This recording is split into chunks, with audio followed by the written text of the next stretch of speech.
Madam Clerk.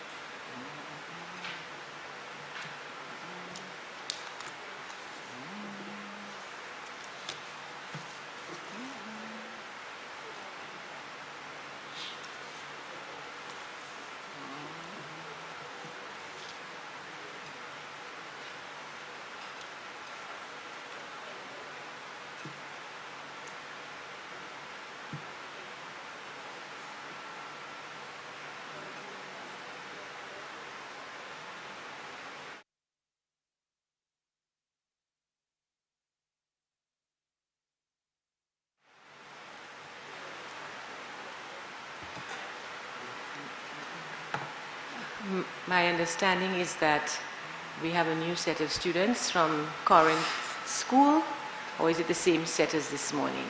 New set? So welcome, listen well and enjoy the debate. Senators, I remind you that when the Senate rose, the question in the debate was that the Minister for Finance borrowed the sum of US $20 million from the Export-Import Bank of the Republic of China, Taiwan, for the purpose of financing the St. Jude Hospital Phase 2 construction project.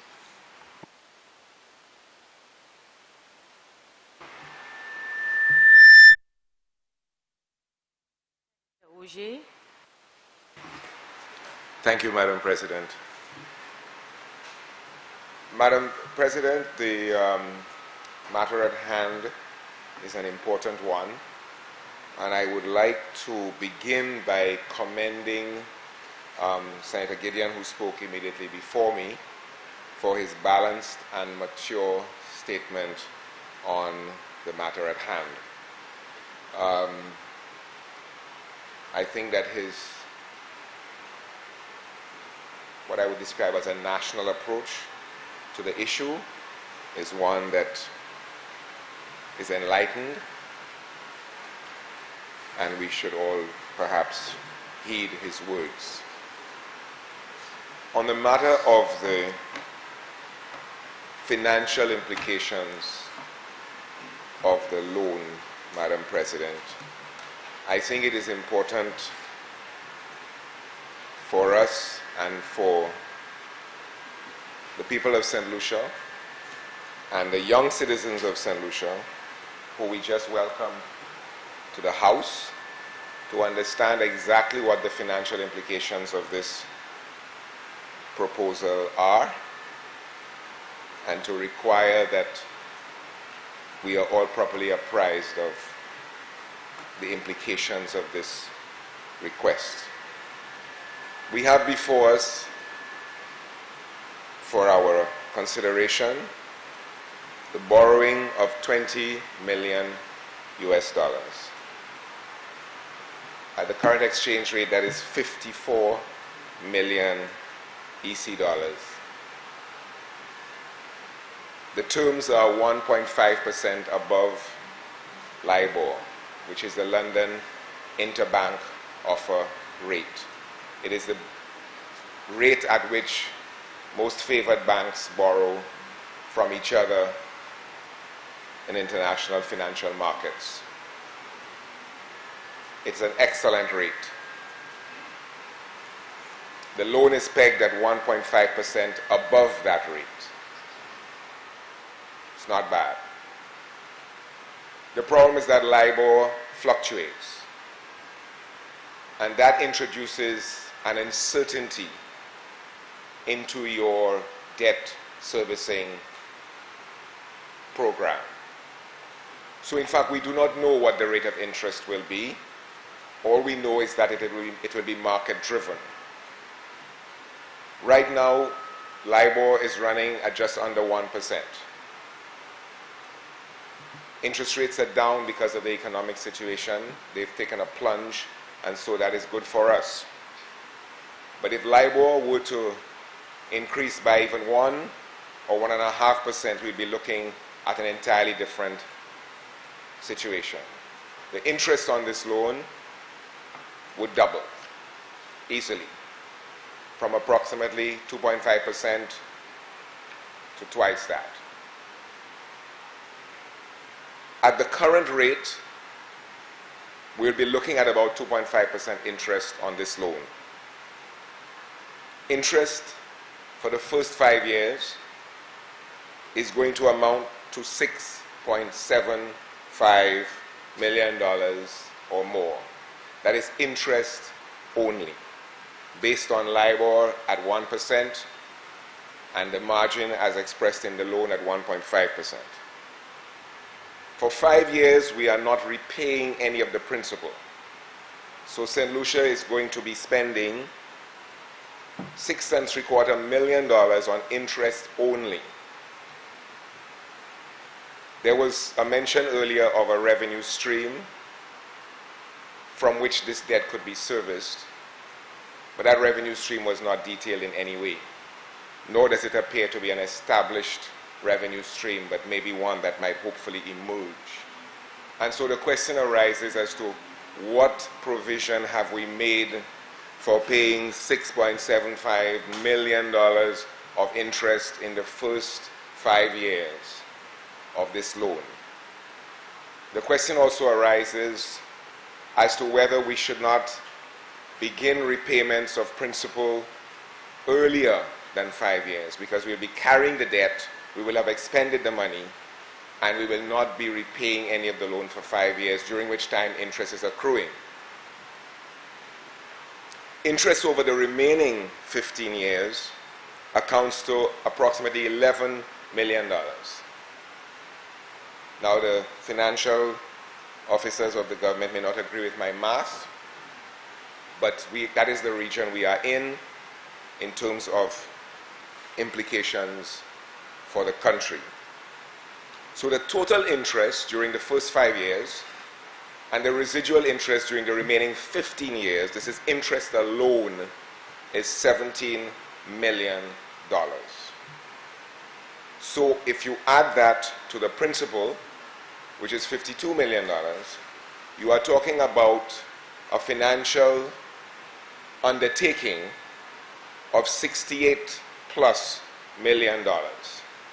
So when we speak of borrowing $20 million US, we need to understand that the financial implication for this country, for the citizens, for the taxpayers, and for these young people over here is approximately $68 million plus.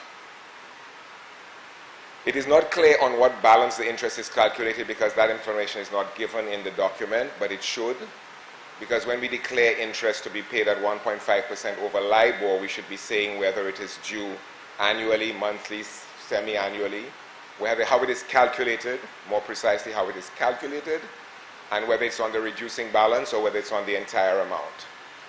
The calculations which we have presented, Madam President, assume that it's on the reducing balance. Let us hope that that is in fact true. If LIBOR were to increase by 1%, the picture changes dramatically, and that is a real risk because right now interest rates are lower because financial markets are in chaos. If LIBOR increases by 1%, returning to its traditional average, which has been running around 2%, then you end up with an interest rate on this loan of 3.5%. And the total cost of the loan will not be $68 million, but $76 million.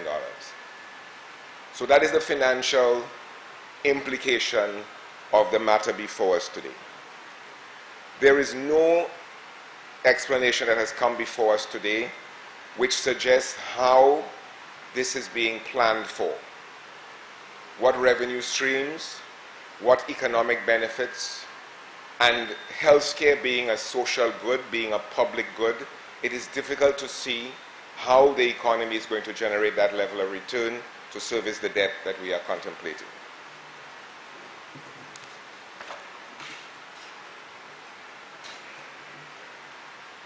Madam President, I am reminded of Solomon. I am reminded of Solomon in the Bible based on the exchange, to put it nicely, that we have conducted in this house today, Solomon had to try and resolve the bickering between two persons who claimed both to be the parent of a child and both wanted custody. And in order to determine who was telling the truth, Solomon in his wisdom said, okay, well then, we'll cut the baby in half and each of you could have a share. And then the real parent said, no, I will relinquish my claim to the child. Let the child live. Well, I wish we could cut St. Jude's in two and give the government half and give the opposition half, so that we could get over this bickering that is not enlightening the people of St. Lucia. I suspect it is not impressing them either. I suspect it is not scoring any political points with them either.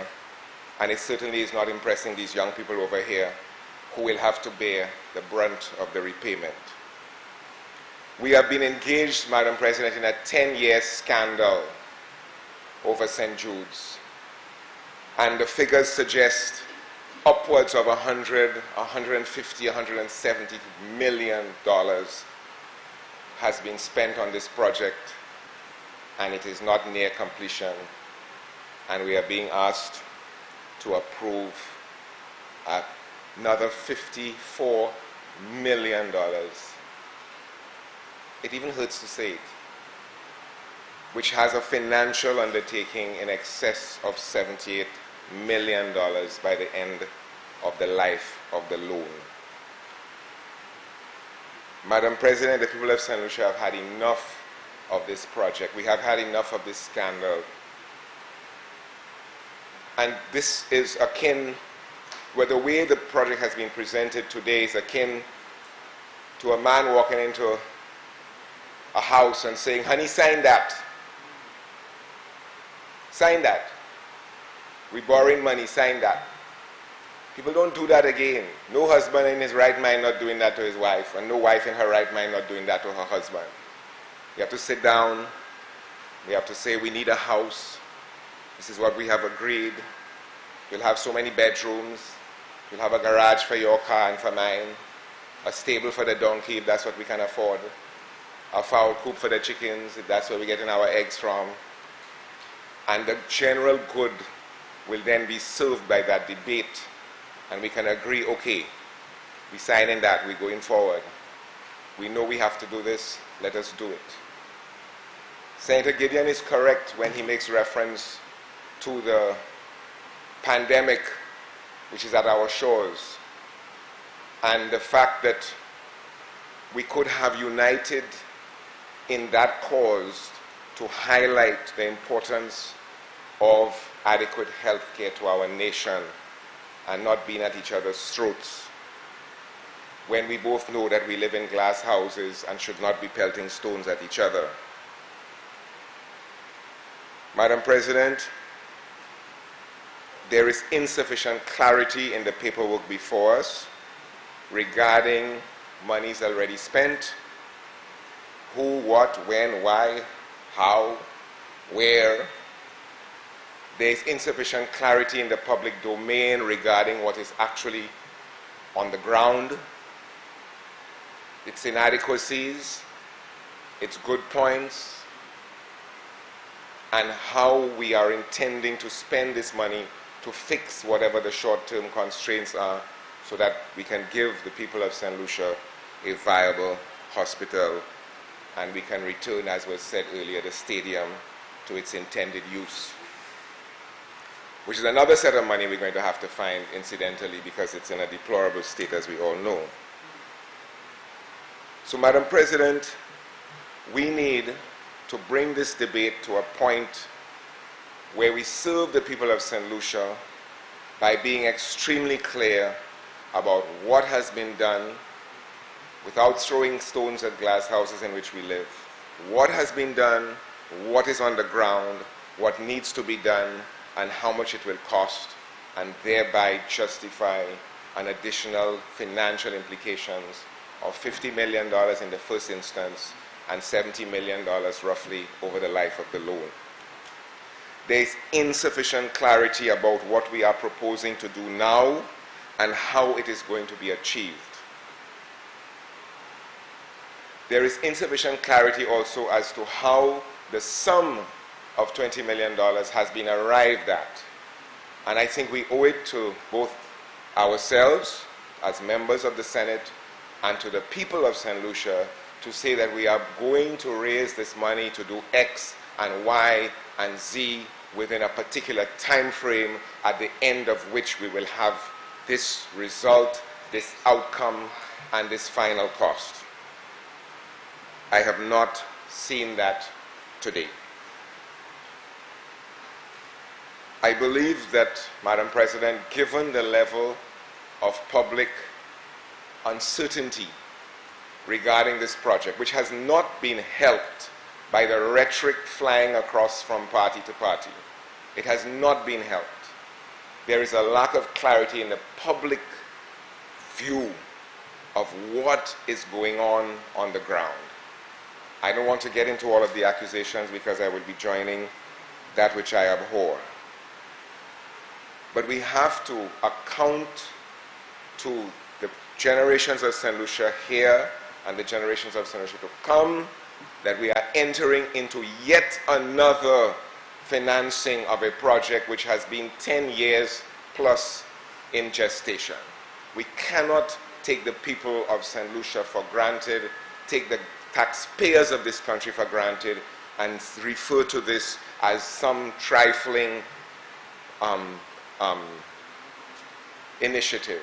This is fundamental to the healthcare regime, to health policy, to health infrastructure in our country, which is in questionable shape, to say the least, on all fronts. On all fronts, all of our major institutions are facing problems, are facing uncertainty. The public is not well informed about what the outcomes are supposed to be, and I think we owe that explanation to them. I think also, Madam President, that we are living in a period of great fiscal uncertainty. Entire countries are shutting down, states are shutting down, corporations are shutting down, communities are shutting down, and to enter into a fiscal responsibility, a fiscal burden, a fiscal obligation of this magnitude requires more sensible debate in this House. It was mentioned earlier that we are supposed to bring light and maturity to our conversation in the interest of the country and leave away some of the banter, some of the venom of the political arena. We have not done that today. We have not done that today. We have not explained to the people of St. Lucia why we wish to incur on their behalf another $50 million worth of debt. We have not done that. We need to do that. That is our responsibility as parliamentarians. In this environment of fiscal uncertainty, we also need to say to the people of St. Lucia, how do we envisage, even in the best optimistic circumstances, how do we envisage the repayment of this obligation? And we have asked, Madam President, before that when borrowings of this magnitude come before the House, do us the honor of presenting us with some little summary, however brief and inadequate, of what the implications are for the national debt. How does this additional $70-odd million in financial obligation affect the larger picture of the national debt and debt service obligations for the country, for the citizens? This is not our money. This is taxpayers' money. It is not ours to do as we wish. So we have to paint a picture that says, yes, we wish to borrow this money. This is what we're going to do with it. This is what the outcome is going to be, and this is how we are going to pay it back. We cannot take these things for granted because the current global economic circumstances is so fragile that a sudden change in our fortunes is going to seriously limit our ability to service our debt. If we have to close down this country for coronavirus, government revenue is going to shrink substantially, and it is going to place all of our sovereign debt in jeopardy. We have to be more responsible than that. And we cannot walk into the House and say, honey, sign that. We're going and borrow some money to do X or Y or Z. This has to be more thoroughly discussed with a view to what we are planning to achieve, what we have done, what remains to be done, and how we are going to repay the money.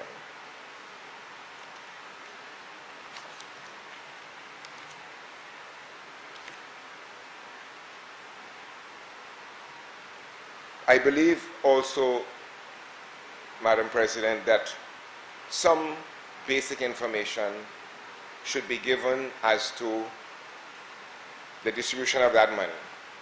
A percentage will go to infrastructure. A percentage will go to training. A percentage will go to equipment. A percentage will go to plant. A percentage will go to whatever. So that there is some underlying understanding, both for ourselves and the people of St. Lucia who must bear this financial burden, that we have a plan, that the figure was not plucked out of air, that it is based on some document which has seen the light of day, a document which should be public, given that this is a public forum. This is a public forum convened in the name of the people of St. Lucia, and therefore there should be at least something that says 10% goes here, 15% goes there, whatever, and this is what we are planning to do with the money. The people of St. Lucia deserve that, Madam President. The Senate of St. Lucia deserves that. These children who are sitting here deserve that. And we should not sell them short. Finally, Madam President, if we are borrowing $54 million, there is a recurrent revenue implication quite apart from the debt service, which has to do with maintenance, salaries, and other such things. Upkeep, rule of thumb is 10%. Most public accounting people would tell you 10% of the capital investment needs to be set aside each year just to maintain the plant and equipment, or else we'll be here borrowing another $20 million very shortly to replace what we have built. So therefore, also, Madam President, we need to know something about the recurrent revenue implications of this hospital project and how, if at all, provisions are being made to service it. If we take 10%, it's an additional $5.4 million a year that should be coming from somewhere, even in the most optimistic scenario, to tell us, okay, we have also provided for the upkeep of the facility, the upkeep of the plant and equipment over the life of the asset that we are creating. As I said earlier, Madam President, and I believe there are others who feel this way, it is as if we have been engaged in a 10-year scandal between the government and the opposition, changing roles from time to time with no visible advancement. And I do not believe it is prudent at this time for us to enter into yet another financial obligation without having mapped out, using global best practice, using industry standards for a hospital facility, for a healthcare facility that A, fits into some expressed healthcare policy, looking forward for at least the 20 years that we're going to be paying for this, and also that fits into the fiscal structure or system of the country which has to bear the debt. Best practice, Madam President, I believe if we had started with that, we would not be in this boat today. We would not think that we are capable of doing all things for all people. We would have started with an objective analysis of our healthcare needs and set about to create an infrastructural asset that addresses those needs in a rational and systematic way. We have not done that, and I would not like to see us perpetuating that irrational chain of events. Thank you very much, Madam President.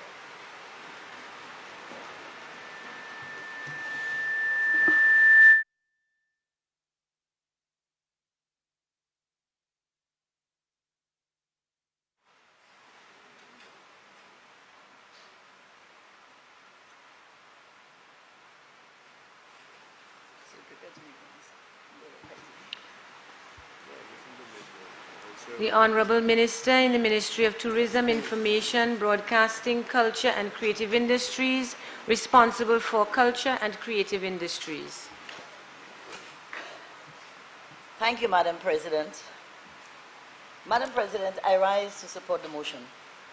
And my support compels me to record my sentiments as a citizen and a member of this Parliament in my beloved country. And no one will take that right from me in terms of expressing how I feel about St. Jude's and what has happened in this country. This is why we are in here.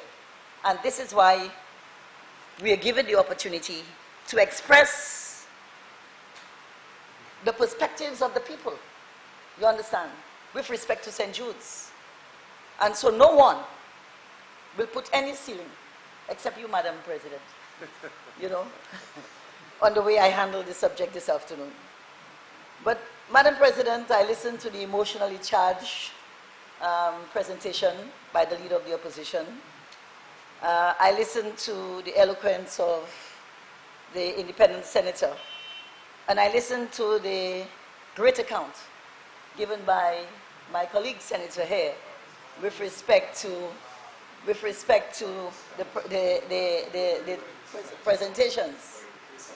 But Madam President, I want to say that the project called St. Jude's will remain indelible in the minds of St. Lucians at home and abroad. And I think as a government, we have a responsibility to ensure that they remember that, because we must learn from the mistakes of the past if we are to move forward in this country. And as a Minister for Culture, I think it is important and incumbent on me to ensure that I express this. And I say this because I am aware that in St. Lucia, we speak about things for 9 days. And after that, it's over. You know, all the talk is over and we forget about it. But given the way we as a nation have handled this St. Jude's matter, it is very clear to me that the discussions will go on for generations to come. We can't run away from it. For generations. Because you know what? The children who came immediately after the fire of St. Jude's in 2009 are now 11 years old, and they are in the secondary school system, and all they're learning and hearing about is this St. Jude's project that the leaders of this country mismanage. Importantly, Madam President, I think this project will aptly characterize and define the leadership of this country. Madam President, the fire at St. Jude's was in 2009. 2009. 11 years ago. And you know what? In 2018, this government finalized compensation to the families. We have to remember this. It took us 9 years. No, it took us 9 years to deal with people matters. 9 years. No, we must go there. We must go there. Because we're managing people matters, it took us 9 years. Far as the physical structures that we're talking about. It is very important for the motion because it talks about leadership. And we have to go there. Empathy. It talks about leadership. And it begs the question, did we really care as leaders of this country? Did we really care? You know, could we not have done better by the victims of that fire? That's important. And I'm sure every time the victims here us discuss this as leaders of the country, it irks them. They puke. But I think they're reminded now of the commitment that we have. Because every time we discuss it, they hear the cries of their relatives who perished in that fire. They hear the cries of their relatives. Senator? But I know they are assured now that Senator? this government is going to be doing something about it. Senator, Yes. the debate is about borrowing money for St. Jude's, so let's Yes. get back to that. Yes. I've granted you some latitude. Yes, thank you very much for the latitude, madam. But you see, when you're borrowing money, you must ensure that you have the systems in place to ensure that to ensure that we deliver the deliverables and what we want. And so many promises have been made to the people. Many promises. We talked a lot as leaders. We raised our shoulders. You know, we lifted our egos, but we were not able to fulfill the dream of the people. St. Jude's remained an illusion. Madam President, those of us on this side of the House remain committed to the process. We remain committed to the process. We've seen many leaders come and go, and many persons claiming to be leaders in this project. We've seen, and even, you know, as you look at it, when you look at the location of St. Jude's, you look at the people who were in the forefront of this St. Jude's project, and you look, it is very relevant. And you look at the leadership that was offered for a project where we spent $118 million up until March of 2018. You know, up until March 2018, 118 million plus was spent. It hurts us. It hurts us as a country. And now we're going to borrow more because we must to finish the project. We must to finish it. And we cannot run away from it. And as the independent citizen, the rates are good. So we're going for it because we need it. And we need it now more than ever. And we'll continue to support our government in the quest to make it happen for us. You know, our people are resilient people, Madam President. And so we will work at it. And you know, I'm always reminded when I sit in settings like this of our great leader, Sir John Compton. You know, when he said that some of us come to build and to develop our country, but there are those who come looking to destroy and create deflections. And we must remember that as we continue to work to build St. Jude's. We must remember that. And you know, you talk about this morning, Madam President, through you, the gentleman talked this, the senator, the colleague senator there, or the leader of the opposition business, spoke about buildings and being knowledgeable as a quantity surveyor. In the last 20 years, you know, when you look at some of the buildings that have been built in the last 20 years, of which you were part of, I'm certain, from what you said this morning, they're not worth their salt. We spent millions of dollars. Hold on. We spent millions of dollars building the police administration center in View Fort. That building is not 30 years yet, and it's not good. It's not good. You know, it is not good. And we also spend money. I remember the Babonneau Secondary School. I'm just saying so because in the last 20 years. Senator Ferdinand. Madam President, I stand up on a point of order 37.1. I think the Honourable Senator is not debating so far the motion on in front of us. I'm hearing some history about the structure of buildings and so on. I'm unable to follow how this discussion so far is based on the motion before us. And I think that the Honourable Senator should stick to the business of the debate. Senator Belrose. Thank you, Madam President. Well, if you cannot understand, I'll explain to you what I'm trying to get at. Minister, would you tie what you're saying to the motion? Otherwise, Yes. I'll ask you to move forward. The motion is, Madam President, we're looking to borrow 20 million for the construction or the completion of the St. Jude's Hospital. Now, I'm saying, in the recent past, and we must go back to our history. I don't know. That's why I'm Minister of Culture. I go back to my history so I can propel myself forward. That is what we do. You know, we must understand our history before we can determine our destiny. And so, in the last 20 years, we're talking construction. And you were talking eloquently this morning on construction and stats. Yeah? But a number of the facilities that were built in the last 20 years are not good. And you have mold infestation, you have all kinds of things. And so St. Jude's, this government is securing $20 million to ensure that we build a state-of-the-art facility for the people of this country. The state-of-the-art facility that was only a dream, you know, with your team. it's going to become a reality under this administration. And we must accept that. You know, we have difficulty accepting that. But we are the government that will take this country and build St. Jude's in a way that the people of this country will be proud of. And we're hoping that our $20 million that we requested, the US dollars, will assist us in doing that. And we will manage it effectively. We'll monitor, we'll ensure that all systems are in place to ensure that this project leaves a legacy of success and a legacy that every St. Lucian will be proud of. And so I'm happy to be a part of this. And Madam President, boy, don't even let me go there, because I could speak to my experience as a permanent secretary for the Ministry of Sports, waiting for the stadium for the hosting of the games in 2017. So don't even go there. Don't even go there with me, because if I go there, I will be going off tangent. Order, So, order, please. Order, Senator Henry, order. yes. So Madam President, I think this project is about leadership, and it is what's going to define the real leadership of this country.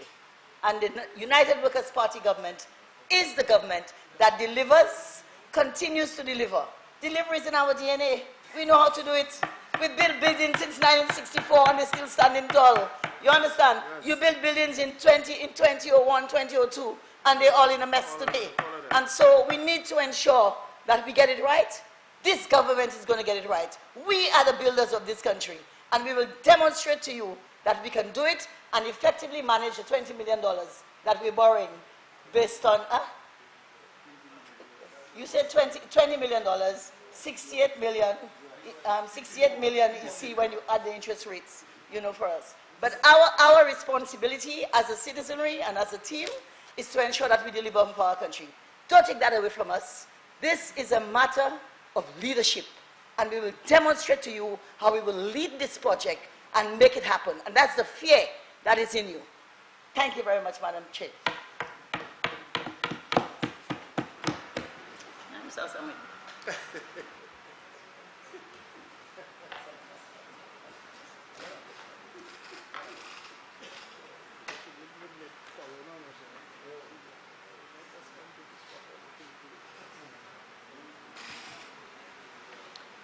Senator Jean-Pierre.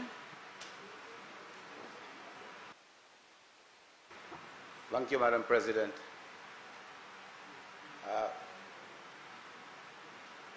For the first meeting of this House for this new year, let me say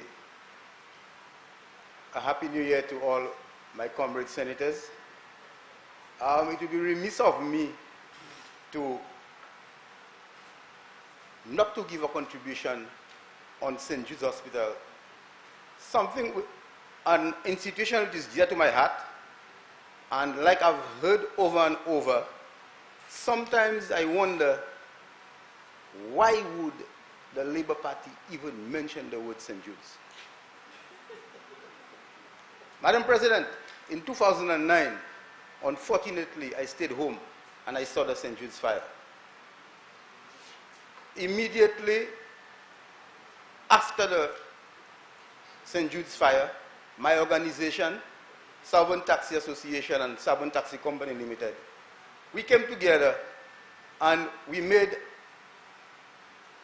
a mere contribution of 90 East Caribbean dollars. And let me tell the leader of government business, this is what that was in May. 90,000 EC dollars, sorry. To say 20,000 US is May, we have to check our vocabulary very well. However, I must say, when we look at the monies that have been spent on St. Jude's, I guess in that regards, that is what you refer to as May. And maybe I can understand this. Since the post-independent era and Viewfort, the southern part of the island, being dubbed the New Frontier, if my knowledge is right and if I can remember carefully, somebody can correct me, I think we have had at least maybe 7 different prime ministers or even 8 in St. Lucia. Over the St. Jude's period, we have had 3 prime ministers, Honorable King, Dr. Anthony, and Honorable Alan Chasney. In my humble opinion, Honorable Alan Chasney has been the only prime minister in St. Lucia that has truly dedicated the effort in seeing the south of the island being truly developed as the new frontier. And I beg anyone to challenge this. I believe in the next 15 years, if given a chance, including St. Jude's, we are debating St. Jude's, Honorable Madam President, for you. We are debating St. Jude's and the loan to St. Jude's. And Honorable Alan Chasney has clearly showed the intention that he wants to complete the St. Jude's project. Yeah. And that is the relevance. That is the relevance towards it. We see in St. Lucia today that the south of the island, at some point in time, we all had to leave the south and come and look for jobs in the north. Today we are seeing the reverse. We are seeing people from Grosseto and Castries coming to work at Ojo Labs in Vieux-Fort. This is the relevance to it. Vieux-Fort is definitely taking off, and Vieux-Fort is definitely becoming the new frontier that it was once dubbed to be by Sir John. I'm speaking the truth. I do appreciate the contribution of the independent senator and the implication towards the economy. But I guess, Madam President, through you, the leader of opposition business would have loved to see St. Jude's not being completed because it would have been a political feather in your cap.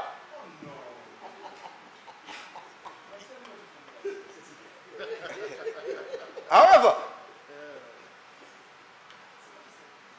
our Prime Minister is determined to see the completion of St. Jude's, just as the new terminal building, just as the new port. Today, we are seeing the taking off of the South. However, I must tell you, through you, Madam President, I am from Labrie. The south of the island is the bedrock of the Labour Party. Yet still, the Labour Party in government has not shown no interest in developing the south as in comparison to what our current Prime Minister is doing. And Senator Ferdinand. Thank you, Madam President. I'm standing on point of order, 37.1. And may I just read parts of the contents of this? 37.1 states that subject to the provisions of the standing orders, debate upon any motion, bill or amendment shall be relevant to such motion. Bill or amendment, and the senator shall confine his observations to the subject under discussion. Madam President, for the last 3 minutes at least, my honorable colleague has given nothing but a comparison between his Prime Minister and the development of the South. I would be grateful if that observation can be made so that my learned friend, Honorable Senator, can confine his presentation to the motion on the table.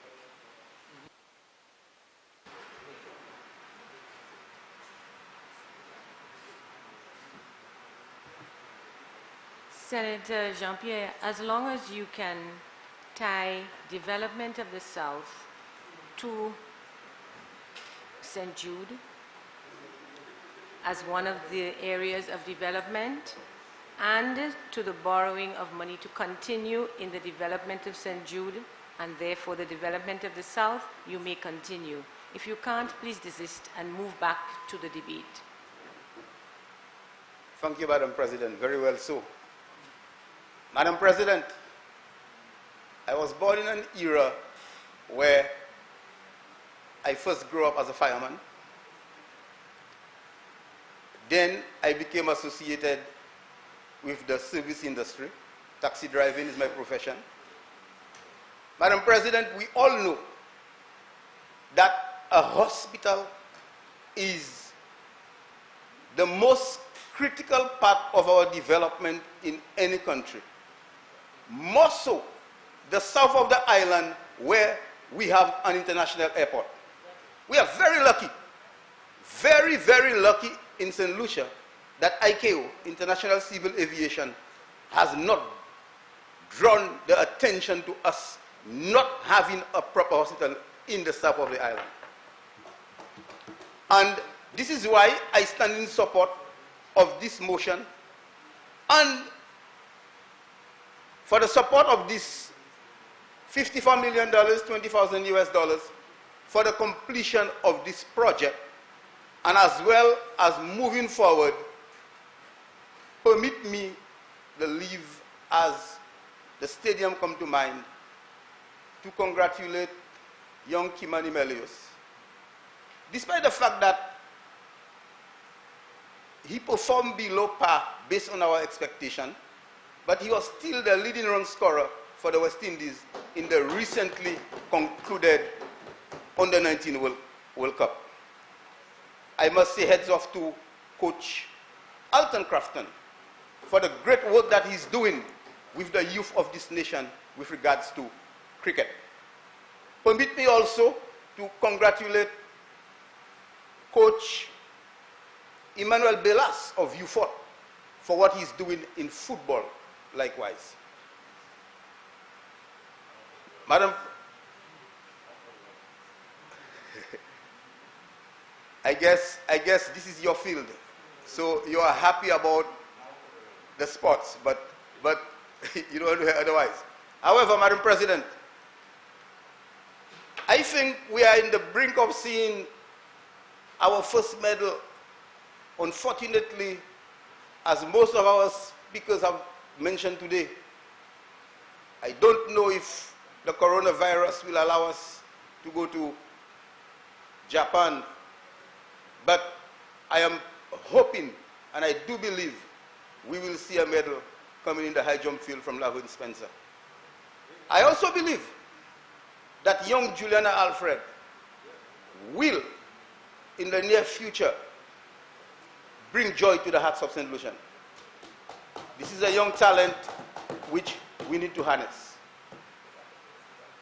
While not being too long, Madam President, let me give my full support to this bill, and I am hoping, like other projects that is coming to the South, that we will see the benefit of, one, having our completed St. Jude's Hospital. I was one who campaigned for the completion of St. Jude's. So I will not sit here idle and do not support seeing the completion of St. Jude's under this government. I thank you.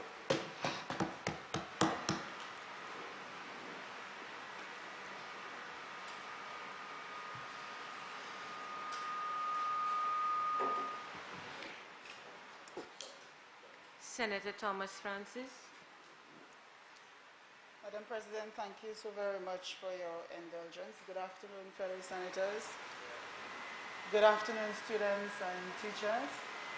I do hope that you find the proceedings useful, and I extend best wishes to each and every one of you on the successful completion of your SBA, and of course in your pursuit of your educational goals as well as for your future.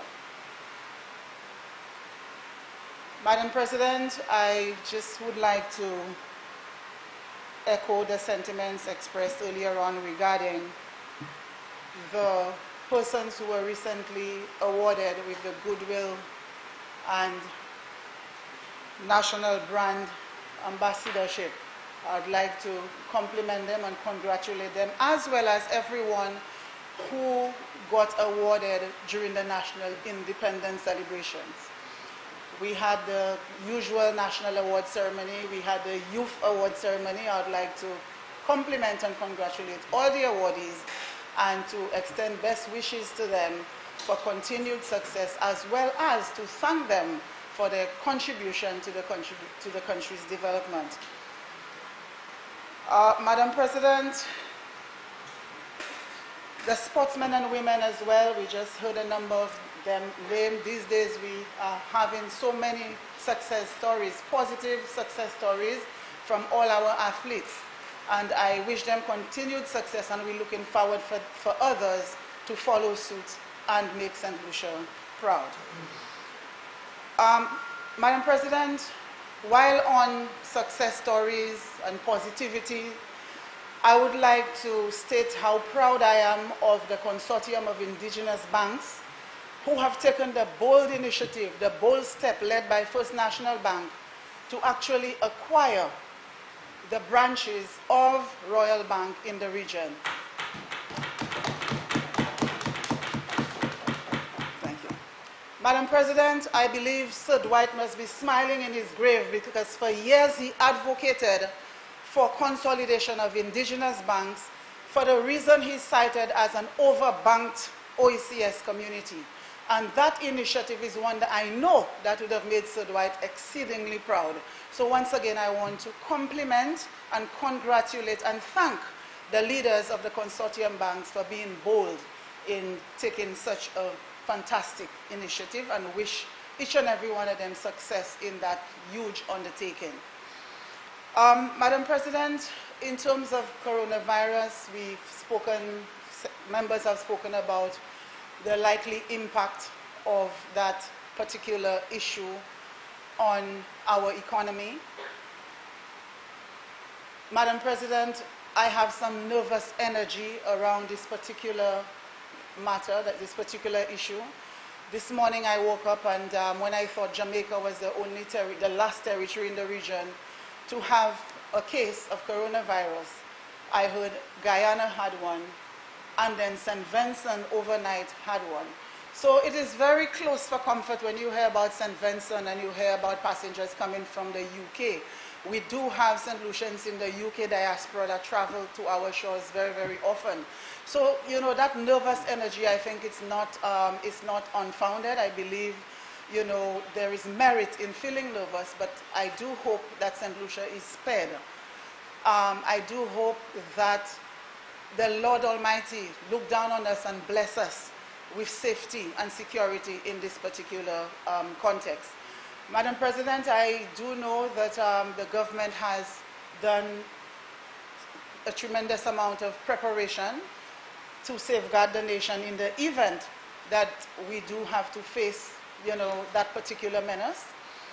But I want to echo the sentiments of my other colleagues who mentioned that perhaps a bipartisan approach to managing that particular issue can be taken to ensure that we are all on the same page and we are all involved in making sure we take the right decision to safeguard St. Lucia on that basis. While we say bipartisan, Madam President, you know, in that context, it will not be far-fetched, or it will not be unreasonable to even invite the independent senators. I think we are already willing and waiting to be part of that team to make things happen, and of course to work towards preserving, you know, the health and lives of our citizens. Madam President, I had the honor of representing the Parliament of St. Lucia at a conference in Barbados. I was accompanied by, or partnered, if you like, with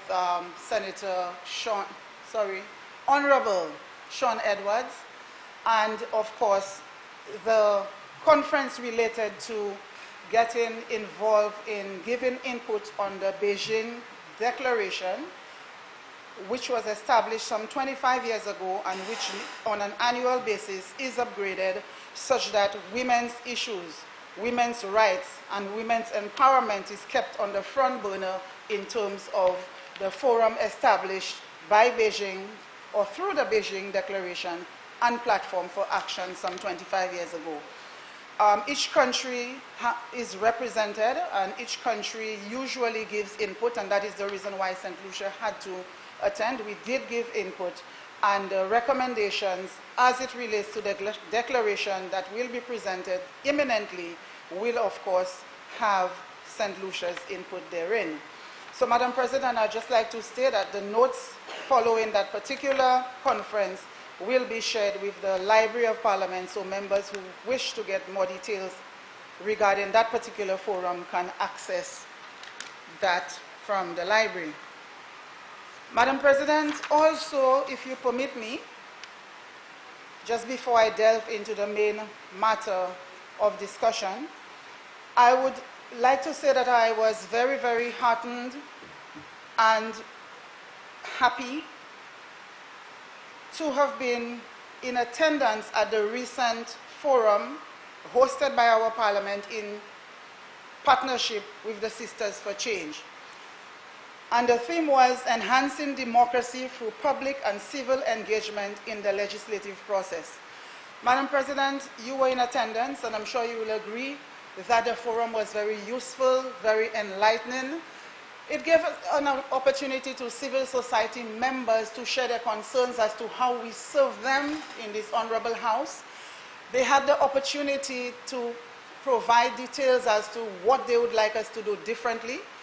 What came out was that they would prefer to see more engagement in terms of bills that impact them, such that we can get input from them from time to time. Of course, Madam President, as we know, public consultation is a right, and it is not an option.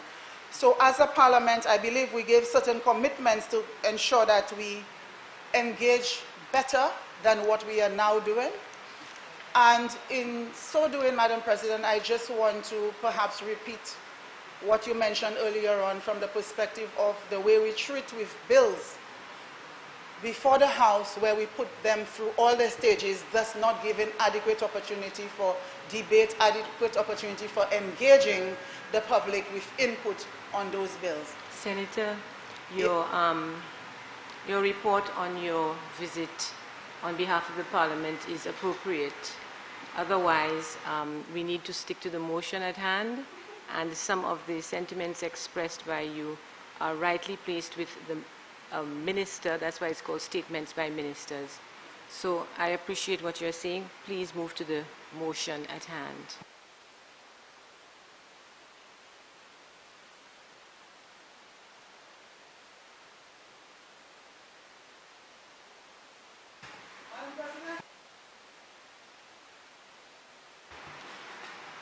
Madam President, I now move on to the matter before us, which is the motion for the government to obtain approval from this Senate to borrow $20 million for completion of the St. Jude's Hospital.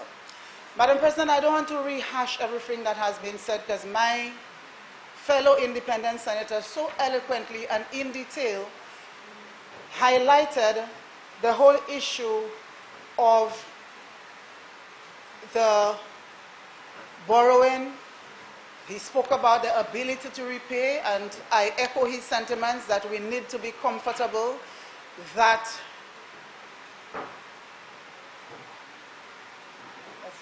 that's okay. Madam President, I'll take a pause while the students leave, if I may. Give them the opportunity to leave. Goodbye, students. Thank you very much. Thank you for your presence. Can hear you. Yeah. Ability to repay is critical, and in presenting the motion, I did not hear sufficient information, or I did not hear details as to the source of repayment of the loan.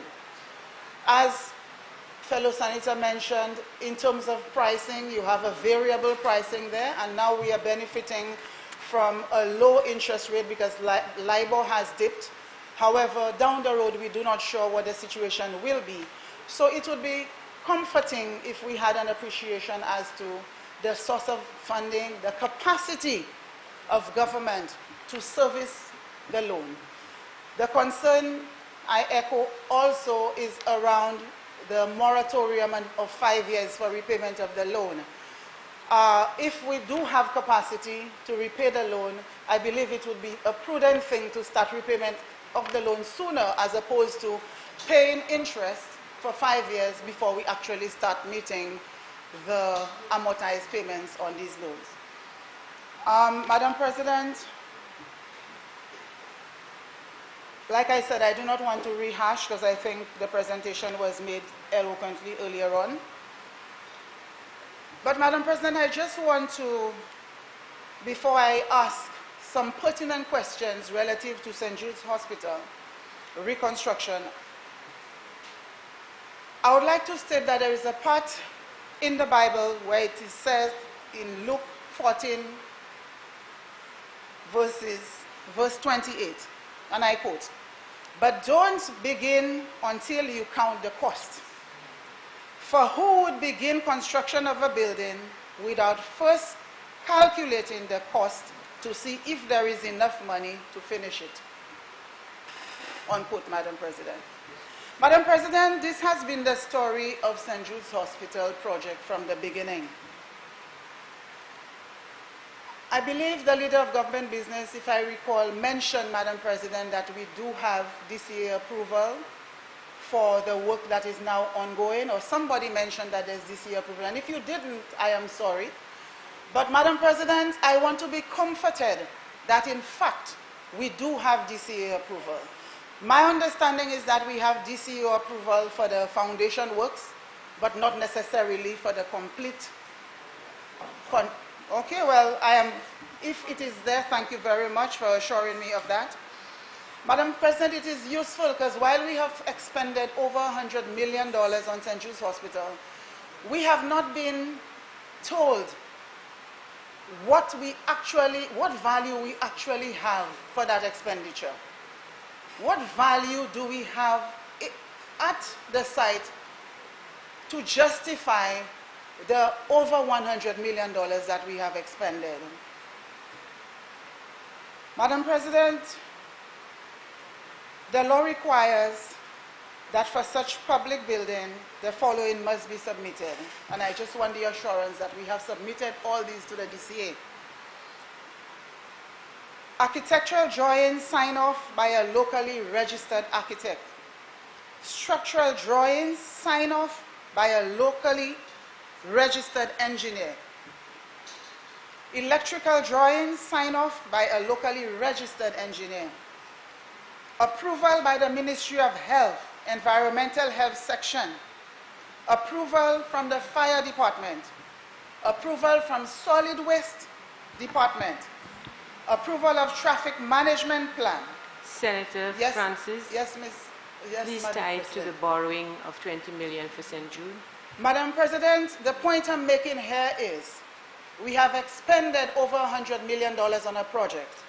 We are being asked to approve a motion for the government to borrow an additional $20 million US dollars.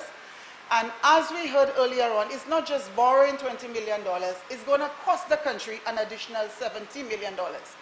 By the time we are finished, we will be spending perhaps a cool $200 million or more, because up to now I have not heard how much the total project is going to cost us. While we are being asked to approve $20 million US dollars, how much is it costing us to bring the project to completion? We have not been told so, or if we have, I have not heard it, Madam President. So the relevance of what I am saying here, or I'm sharing here, or the questions I'm asking, Madam President, is for me to get an understanding that whatever mistakes that were made in the past are not repeated. Madam President, clearly, for us to be here in 2020, the year 2020, seeking $20 million US dollars to complete a project that started 10 years ago, suggests to me that we made significant mistakes. Significant mistakes, Madam President. Please proceed. Thank you very much. And those mistakes would have had to be mistakes relative to project management. Madam President, project management, as you would probably know, is a science. Any project you undertake, if you do not apply a scientific approach to dealing with the project, we will end up with the situation that we have ended up with as it relates to the St. Jude's Hospital project. And when we speak about project management, what do we talk about? We talk about initiation. There are 5 critical stages in project management, and you have to get every single one right. Initiation is about feasibility. You undertake a feasibility study, and I cannot delve into the details of a feasibility, but members will probably know when we're talking about feasibility, you have to take what it is you are building, take into account all the different stakeholders. In the case of St. Jude's, you have to look at demographics, you have to look at the population growth, we have to look at, what we are going to construct. We are talking about where we're getting the funding to construct it. We are talking about environmental impact assessment and a whole host of elements that would fit into the initiation part of it. Then you have the project planning, which is critical. You want to build a hospital with 200 beds, for example, Madam President. How much is going to cost? Can we afford it? Where are we going to source the materials from? What is the timeline? Who is going to execute the project? How much is it going to cost you to recruit? Where are you recruiting your project management team? Do they have the experience? Do they have the expertise to execute the project? You have to plan that. So it goes into the project planning. And in the project planning, one of the critical aspects is risk management. That's a critical aspect, because with every project, there will be some element of risk. But of course, you have to factor in how are you going to mitigate the risk. Whether the risk be a hurricane that comes and destroys everything you've built, you have to know how you're dealing with that. Whether it doesn't destroy it, but it interferes with the timeline for completion. Because when we talk about timeline, Madam President, the timeline interferes. If you have delays, it interferes with the cost of the project.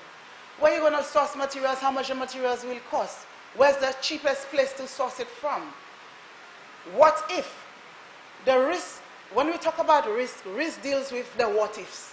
What if this happens? What if that happens? What if? How are we going to mitigate? And that is very, very critical. Project execution. That is the other critical phase, Madam President, the execution of the project. That's where the monitoring comes from.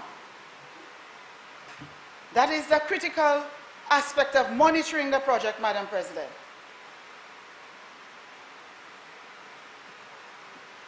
Executing, who will execute?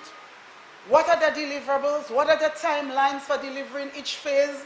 When is payment made? Against what phase? Who is going to certify to ensure that everything that is constructed is according to plan? The monitoring and controlling, that is very, very important as well. Who is monitoring? Who is controlling? So, Madam President, project management is not to be taken lightly.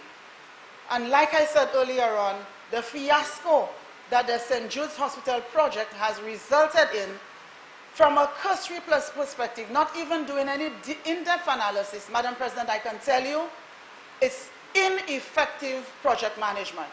And recently in this House, Madam President, we debated a bill to introduce a performance management unit. And I remember in debating that bill, I made the point that we are mistaking a performance management unit, because performance management deals with people management, making sure people respond to assignments, making sure that if you give a performance plan to perform duties, that you hold people accountable, you give them the training, you give them the resources, you give them the tools, you coach them, you train them, you counsel them when it's required, such that they can deliver at optimal level. And of course, there's consequence management. When they don't deliver, what do you do with them? That's performance management. That is the principle of performance management. But project management is very, very different. And I made the point that what we need is a qualified and effective project management unit. And unless we have that, Madam President, we will continue to have issues such as what we've experienced with St. Jude's, and we will continue to have unnecessary cost overruns insofar as these kinds of projects is concerned. Madam President, accountability. Madam President, for me, and I believe a number of St. Lucians as well, we are suffering from subject matter fatigue. You see that subject matter St. Jude's Hospital? We are suffering from fatigue. I am tired, Madam President. Madam President, the Tiwe Mete, ongoing Tiwe Mete for years. It's like nobody takes responsibility for what has gone wrong, but everybody is pointing a finger. It's not me, it's you. To me, behaving like kids, Madam President. Madam President, right about now, St. Lucians do not want to hear who did what and who should have done what and who didn't do what. What St. Lucians expect, and I believe what they vote for, is accountability. They want performance, and when it is not at the level that is required, there must be accountability. People should answer. Madam President, to this day, we haven't had a commission of inquiry in the St. Jude's matter, and that is what is required. While we are Tiwe Mete in, there's no commission of inquiry. The law makes provision for commissions of inquiry to deal with matters like that. You mean to tell me, Madam President, we waste over $100 million on a project? To this day, we cannot tell the country what value we've created for that money. We behave as if we are a rich country. Madam President, are we a rich country? Are we a rich country? Do we have the resources to claim that we are a rich country? That we can afford to waste over $100 million without giving an account? To me, by now, we should have a commission of inquiry to hold people accountable. And that is what the people need, that is what they demand, and that is what is fair to them. That is what is fair to them, Madam President. Madam President, we have structures, the Constitution gives us structures to follow. We have standing orders that tell us what we should do. We have procedures, policies and procedures all over public sector. Madam President, how are we holding people accountable? How? The fiasco and the wastage of over $100 million is on indictment on both sides. And we are fed up of all the bickering, Madam President. We are fed up of all the to-in and fro-in. We are fed up, Madam President, of all the Tiwe Mete, useless Tiwe Mete. The people of this country deserve proper health care. I believe they have waited long enough. I believe they have suffered long enough. And Madam President, when I talk about suffering, I am not telling tales out of high school. My son suffers from sickle cell anemia, and he has to be taken to Victoria Hospital very often for treatment. So I am an authority on the quality of health care and the pressures under which the medical practitioners are working. I feel sorry for those nurses when I go there. I feel sorry for the doctors when I go there. It's about time we fix the crisis and once and for all give St. Lucians what they deserve, which is proper health care, Madam President. We are fed up. Enough is enough, Madam President. Madam President, speaking of structures and speaking of laws and speaking of, standing orders and so on, Madam President, there are committees. There are committees of this Honorable House that are supposed to act as watchdogs, that are supposed to give oversight. And oversight is very, very important. But Madam President, guess what? What do we hear in the House? Bubble, corruption. You are corrupt. Yes, you corrupt. I'm not corrupt. I'm corrupt. You're not corrupt. A sing-song that is never ending about corruption. My goodness, if we have the channels, we have the structures in place to hold people accountable, key of which is, of course, are the committees that are supposed to give oversight. Why aren't they functioning? Why aren't they functioning? We need to get serious. We're talking about a country that has produced 2 Nobel laureates. When we stand there, we are proud of what all our kids, all our children are achieving in sports and in all different fairs. You mean to tell me we as leaders cannot do it better, Madam President? I hate to think that we cannot do it better. Madam President, we are qualified. We have bachelor's degrees. We have master's degrees.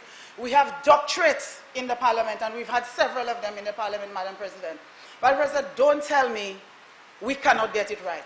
I sat at the same forum, Madam President, the joint forum that we hosted with Sisters for Change.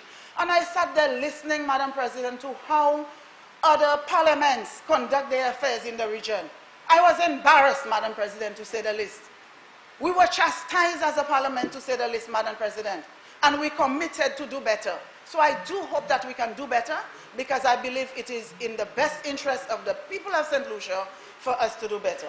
So, Madam President, I look forward to the completion of St. Jude's Hospital on behalf of the citizens of this country, on behalf of my family, on behalf of my son who is a sickler SS, who requires frequent medical care, and I pray every single day that the Lord preserves him, that his life is spared every time he goes to hospital.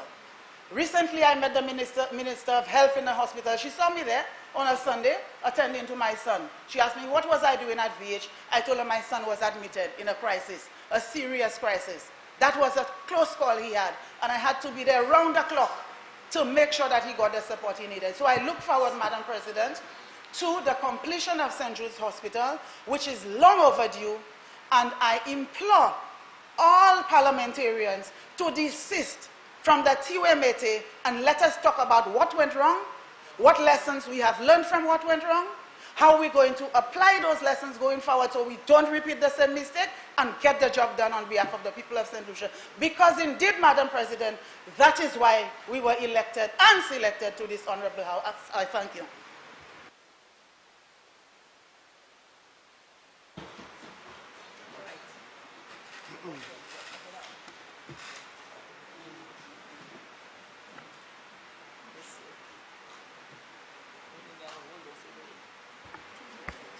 Honorable Minister for Home Affairs, Justice and National Security.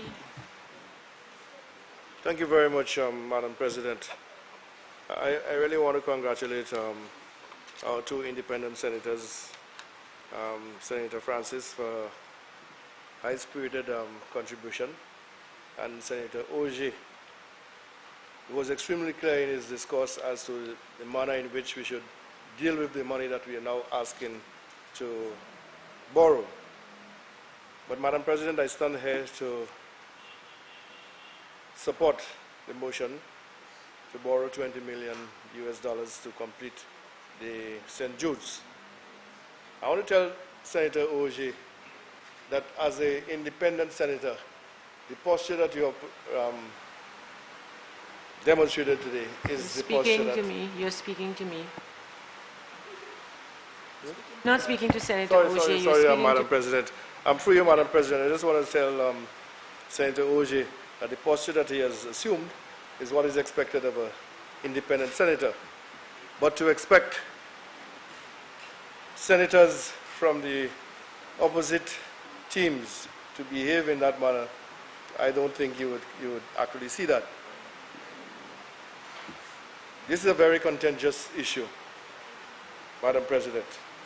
And the people of this country, especially the residents of the southern part of this country, must always be reminded and informed of the history of St. Jude's. The leader of opposition business this morning gave a chronology of what had happened. He indicated that in 2009, there was the fire of St. Jude's. He then mentioned 2010, under the leadership of Honorable Stevenson King, that there was a master plan for St. Jude's, to renovate St. Jude's. And the time frame that was given for the completion was the middle of 2012, 18 months. The St. Lucia Labour Party won election in 2011 and changed the scope of work and started doing their own thing, a new hospital. There was no DCA approval. Persons must understand that. There was no plan.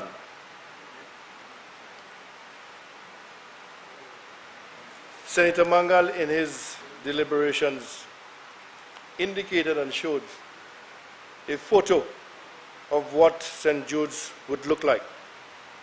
We have never before received any sort of footage indicating what was happening in St. Jude's between 2011 and 2016.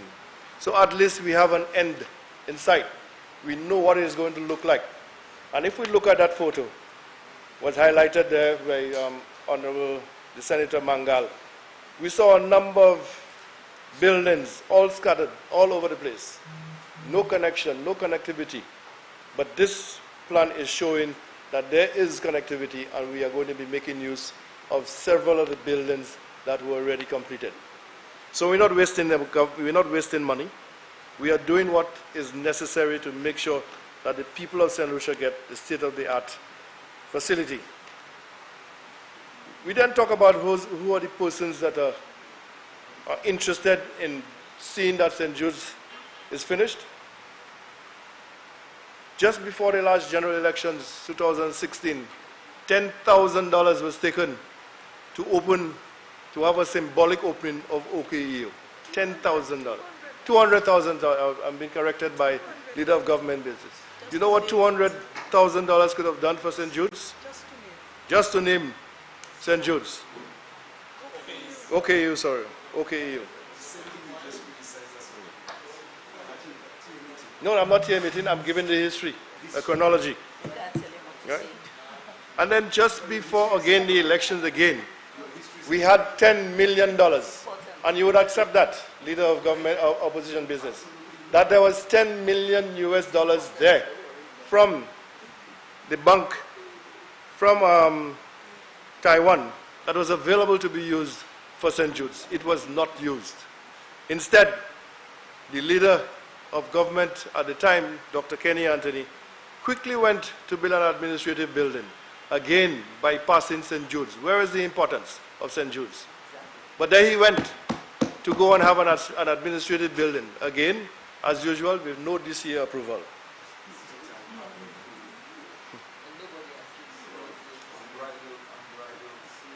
Senator Francis talked about project management, and I agree with her that we have to have project managers on board. And right now we do.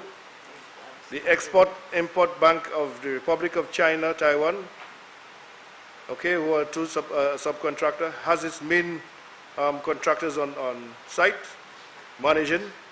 The other subcontractor also has the management team on board, and the Ministry of Economic Development has its own managing team there.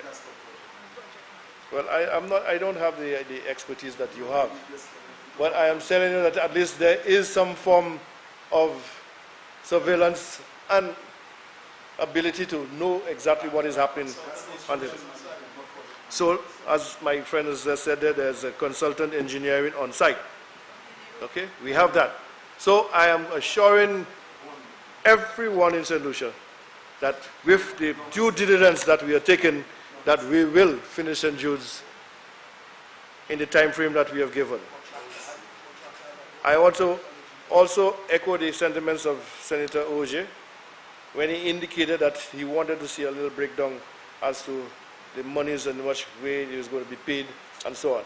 But really, the minister, as a senator, I do not have the ability to be able to do that, but I can inform him that I will try to endeavor to speak to the Minister of Economic Affairs. Senator, your submission is really what you intend to see.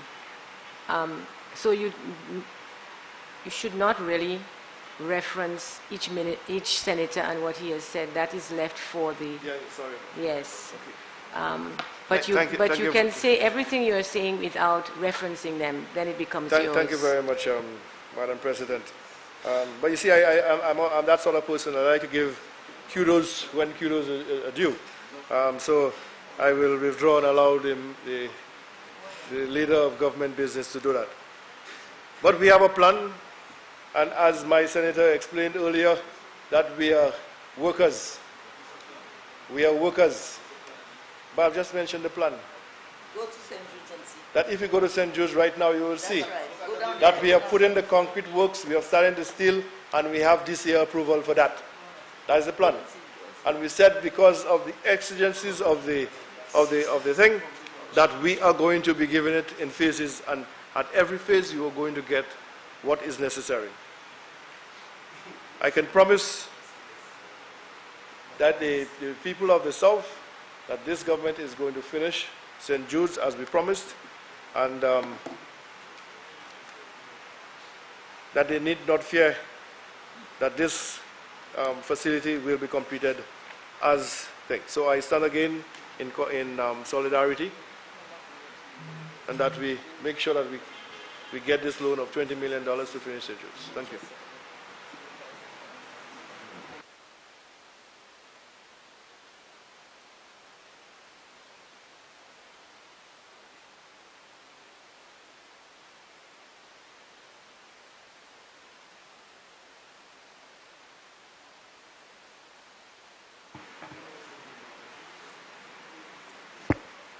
Honorable Leader of Government Business. Thank you, Madam President. I am going to, as usual, make an attempt to provide some answers and as best as I can. I know this morning when I started, I gave a briefing on COVID-19, the situation so far to date, and our local situation as well. And I know that the Ministry of Health, let me take this opportunity to thank the staff of the Ministry of Health and all the other hardworking public workers who are manning the fort for us as we struggle to combat this illness, this virus, Madam President. And I know that I read that and then I went through the resolution in its entirety. But based on some comments, it would seem that maybe I wasn't heard clearly, because the resolution, of course, gives us the terms of the loan. It speaks about the repayment in 20 years from the date of first disbursement, and so on and so on. So I believe that some of the questions that are asked is provided in the resolution that I read throughout this morning. Madam President, it is sad that, and I just jotted down some notes, it is sad that we know the history of St. Jude, where it came from when it burned down in 2009.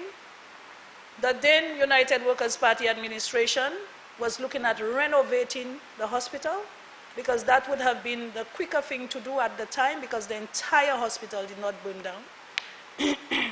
So there was a plan to renovate the hospital and have it back up and running.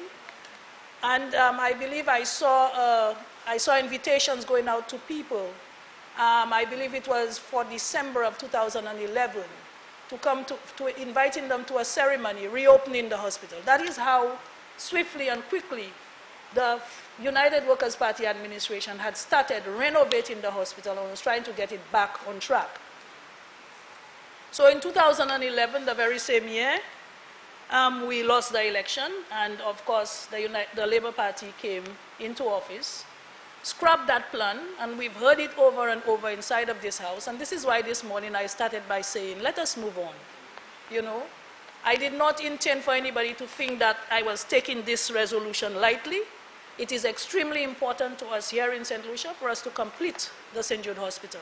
I do not believe that the back and forth is going to complete the hospital, and I still stand by that.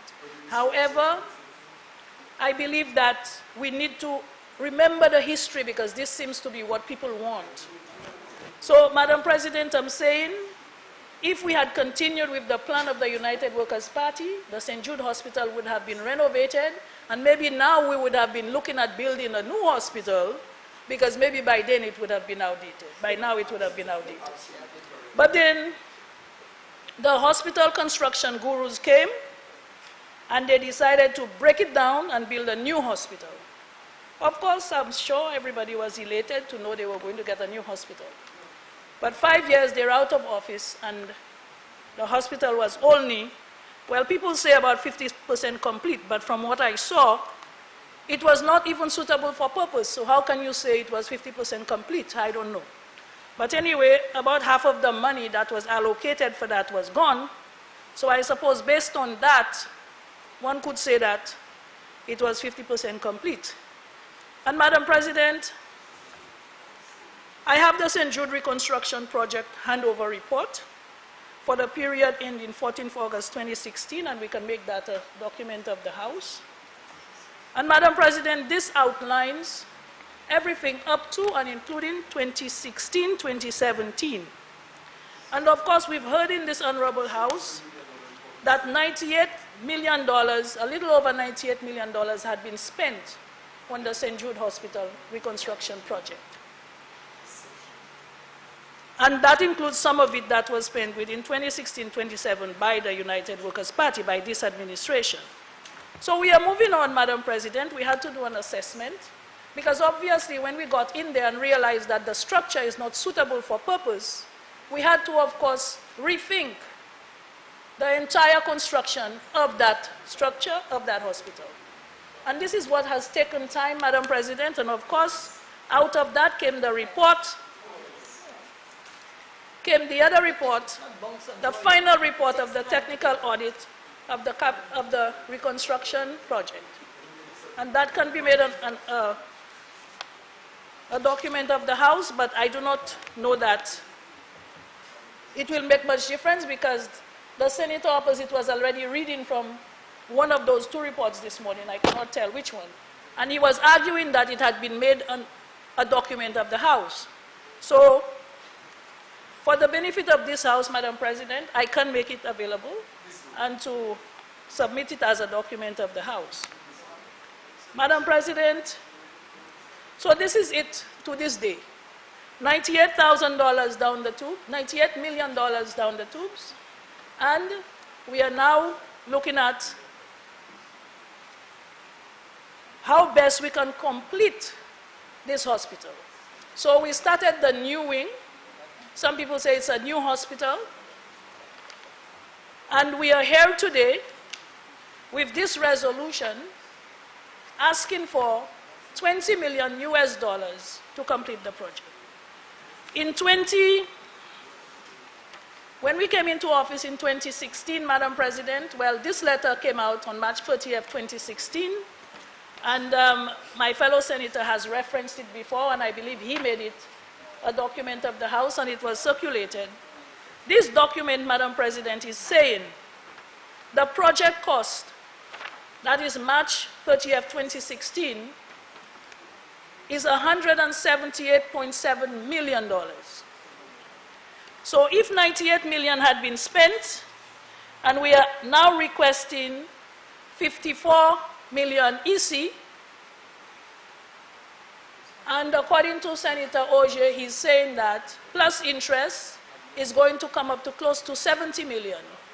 We are still within that very budget that they were talking about right here.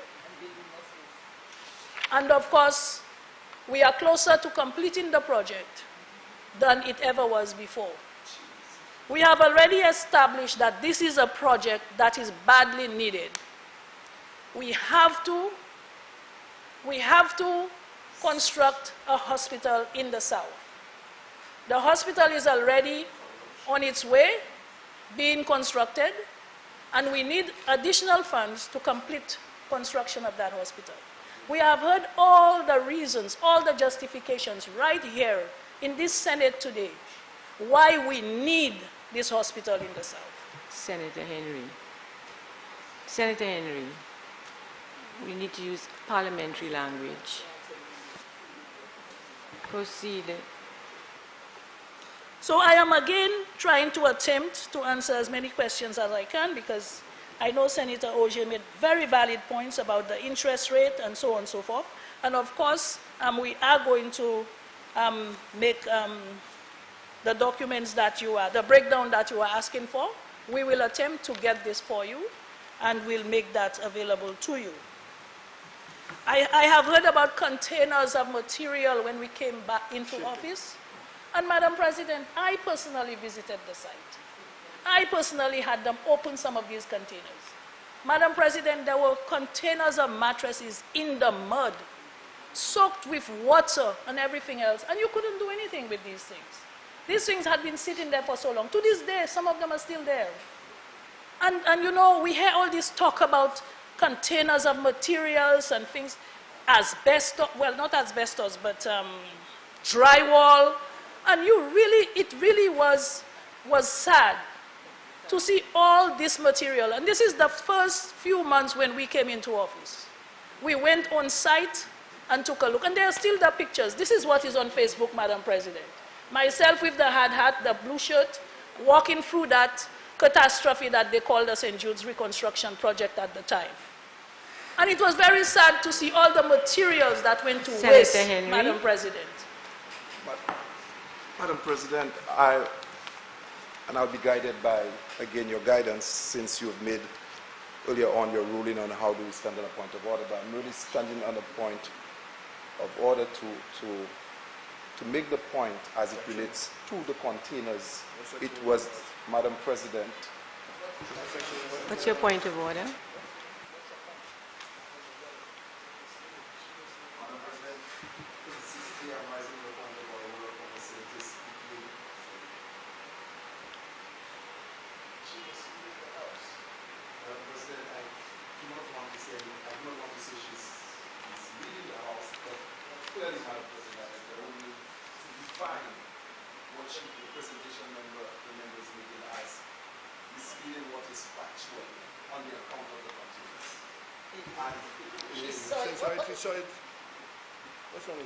Madam President, based on the statement made by the Minister of Economic Affairs, he indicated in the media that there are 20 containers of materials and it is very valuable, and at a point in time he would make that available to St. Lucians, and it justifies Madam the President, amount. may I continue, please? Madam President, I'm standing on a point of order. That was the statement made. It's out there. It was Senator, it sounds more like you're trying to stand on a point of elucidation. Proceed, Leader of Government Business.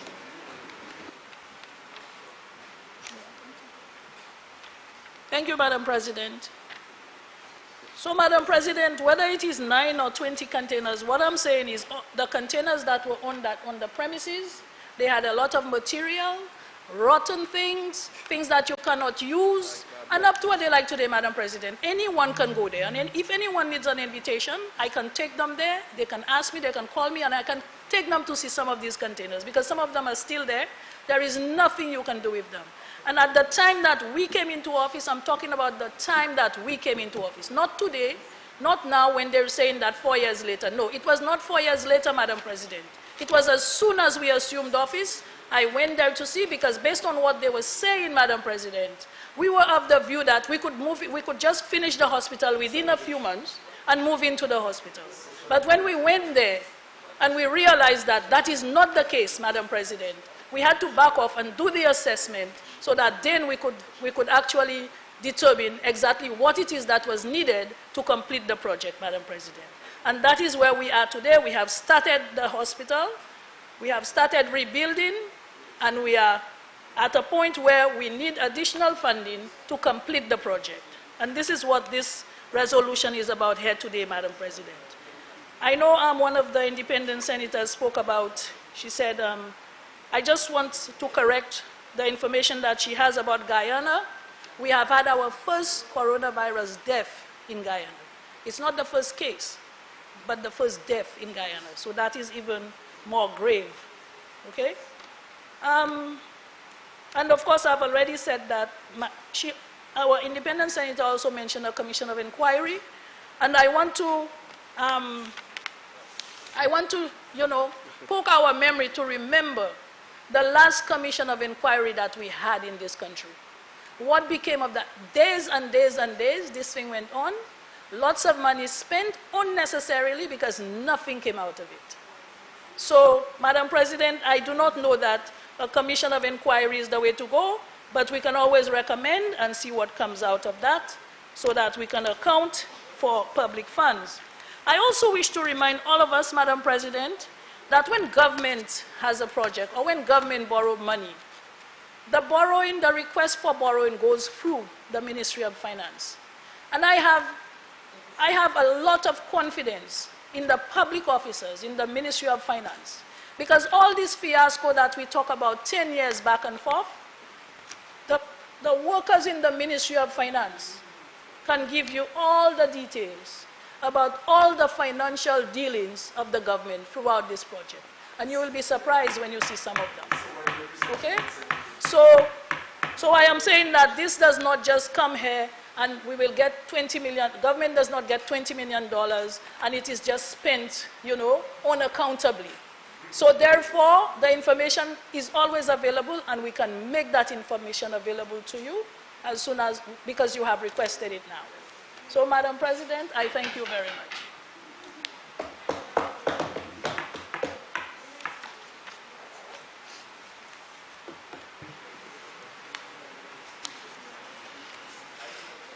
Senators, the question is that Parliament authorize the Minister for Finance to borrow the sum of US $20 million from the Export-Import Bank of the Republic of China, Taiwan, for the purpose of financing the St. Jude Hospital Phase 2 construction project.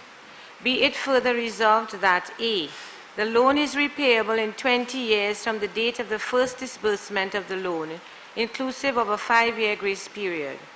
B, the interest is payable at a rate of 6-month London Interbank Offered Rate plus 1.5% per annum. C, the loan payments shall commence after the grace period of 5 years has expired. D, the principal on the outstanding amount shall be repaid in 30 consecutive equal or as nearly equal as possible semi-annual installments.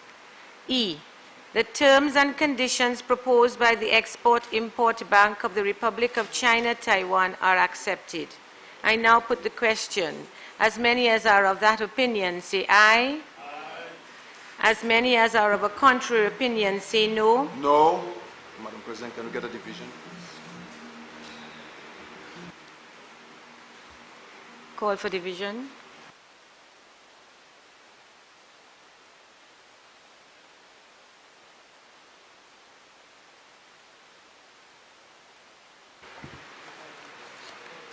Senator Dr. Vincent Adrian O'Shea, how do you vote? Senator Fortuna Belrose, how do you vote? Senator Gideon Ferdinand, how do you vote? Senator Herman Gill Francis, how do you vote? Yes. Senator Jerome Gideon, how do you vote? Senator Joachim Henry, how do you vote? Senator Mary Isaac, how do you vote? Senator Francisco Japierre, how do you vote? Senator Timothy Mangal, how do you vote? Yes. Senator Mauricio Thomas Francis, how do you vote?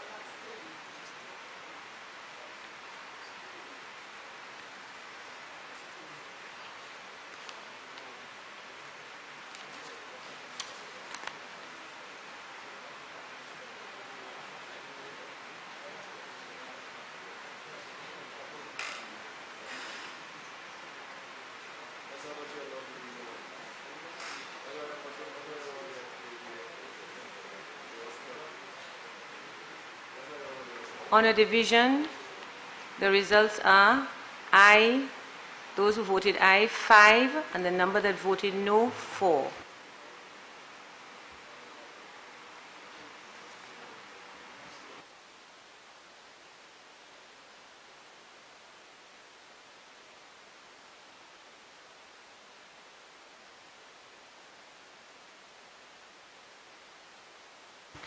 And 1 abstention, the ayes have it.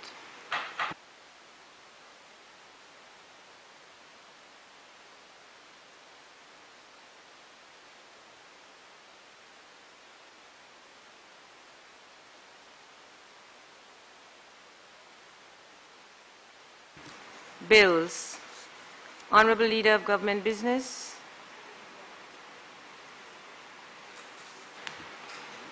Madam President, I beg to move the first reading of a bill shortly entitled Alien Landholding Licensing.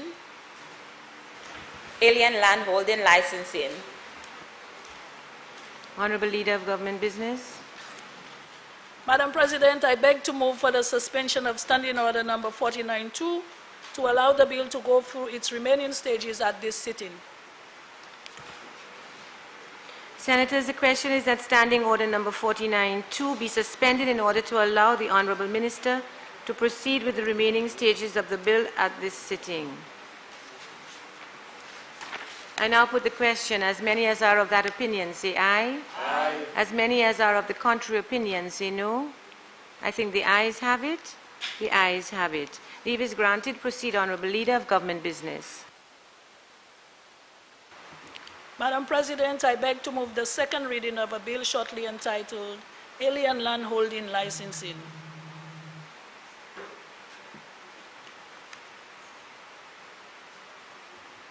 Madam President, the bill for consideration is the Alien Landholding Licensing Bill.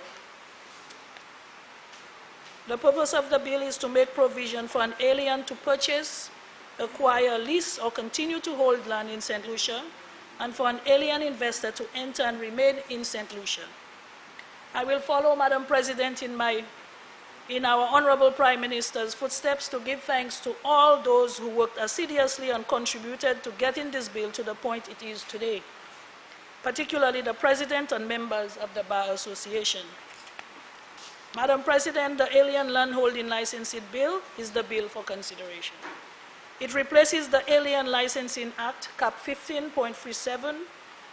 That act is very archaic, but is the primary legislation regulating the holding of land in St. Lucia by aliens. First of all, the bill establishes who is an alien and who is an alien investor. It makes provision for an alien to purchase, acquire, or lease land in St. Lucia, and for an alien investor to enter and remain in St. Lucia for the duration of an alien investor entrance permit. It also outlines the process for obtaining an alien landholding license, which is much less cumbersome and more efficient than the previous act. It enhances the screening of prospective investors and allows alien investors unlimited access to their investment. The bill establishes a board. The board is empowered to grant or deny applications for a certificate of eligibility or an alien landholding license, and to suspend or revoke a certificate or a license. The board can also appoint a committee to assist in the discharge of its powers to ensure the expeditious processing of an application. A committee appointed under the bill will be chaired by a member of the board and is given the power to regulate its procedures under the bill. On the other hand, Madam President, the authority to administer the bill is vested in the Citizenship by Investment Unit, which is already engaged in vetting prospective investors. The bill sets out the application requirements for a certificate and a license. It specifies certain conditions for a license. The Physical Planning and Development Division and Development Control Authority are responsible for informing the board of a breach of a license if there is any. The board in turn will notify the alien of the breach and indicate the measures to be taken to rectify the breach. An alien notified of a breach may request an extension of time to satisfy the conditions or may request a review of the inquiring committee. The inquiry committee, after reviewing a request of an alien investor, makes recommendations to the minister, who may impose a non-refundable, non-development fee or non-operation fee on an alien investor who fails to meet the conditions of a license. The bill sets out the forfeiture proceedings, which must be commenced by the Attorney General, by which land held by an alien without a valid certificate and license may be forfeited to the Crown. Where an alien holds a valid certificate and license, the alien may apply for a permit and enter and remain in St. Lucia for the duration of that permit. However, Madam President, this permit does not entitle the holder to work in St. Lucia without obtaining a work permit under the Labor Act. Under the bill, an alien is required to inform the board of any change of a director, shareholder, or beneficial owner. An alien is also required to notify the unit of its intention to subdivide land and is required to have a valid certificate and license for each parcel of land that is subdivided from land that is held subject to a license on payment of the prescribed subdivision fee. This bill continues to preclude an alien from asserting any interest in land, legal or equitable, without holding a valid license. Other matters addressed in this bill includes the method for effecting service of a notice and collection of and remittance of monies by the unit. In this bill, the minister is given the power to amend the schedule or to make regulations after consultation with the board.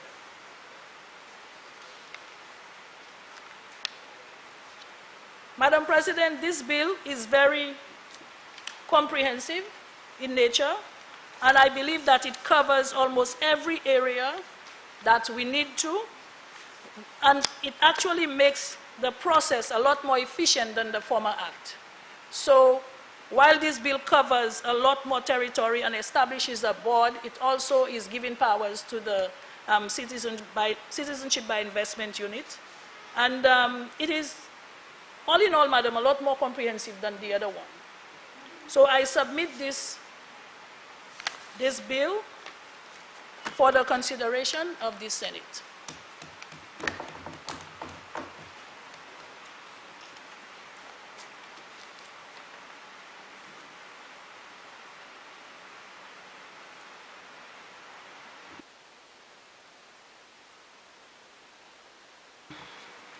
Senators, the question is that the Alien Landholding Licensing Bill be read a second time.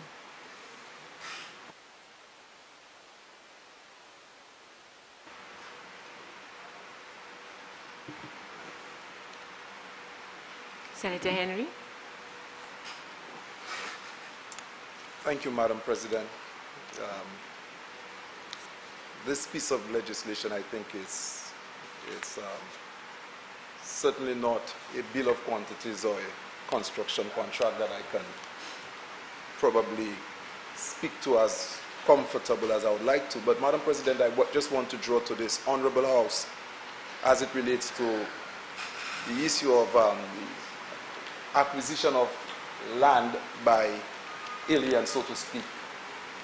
If I would be extremely happy if we could just oppose some other considerations, and I'm saying in doing this, I would like for a parliament to consider some of these things. One important point, Madam President, I know the citizen by investment is really the issue of the passport, and now we have included the role of providing persons with a license to acquire property. I am not too sure, Madam President, if by wisdom that is a proper way to go. One, Madam President, the issue of land is a vexing issue for most St. Lucians. And Madam President, a large part of our population do not own land. We have seen, Madam President, a sort of a takeover or a number of persons outside of St. Lucia, visitors coming in and establishing themselves and acquiring. And also by nature of how they have affected our property market, it has also caused the price of property to go up, thereby putting St. Lucians at a disadvantage in owning properties. If, for example, Madam President, in the current environment viewport, most persons do not own a parcel of land, but you were to create the Pearl of the Caribbean, it would even be difficult. The price of property would go up, and what you would find is more aliens coming to own because of the capacity to acquire. And that the people in Viewport would be more disadvantaged to own because this is how the property market operates. Madam President, as somebody who participates in the property market valuing properties, I've observed that some properties in the south of the island have been advertised by real estate agencies all the way in the UK. And I've seen properties advertised by some firms in Monrepo, and I know it's on the UK market. Madam President, this sort of environment allows persons to speculate and therefore makes the cost of property right across the island at a price that is difficult for ordinary St. Lucians. Currently, Madam President, in all quarters of the south of the island, persons are asking for $15 per square foot.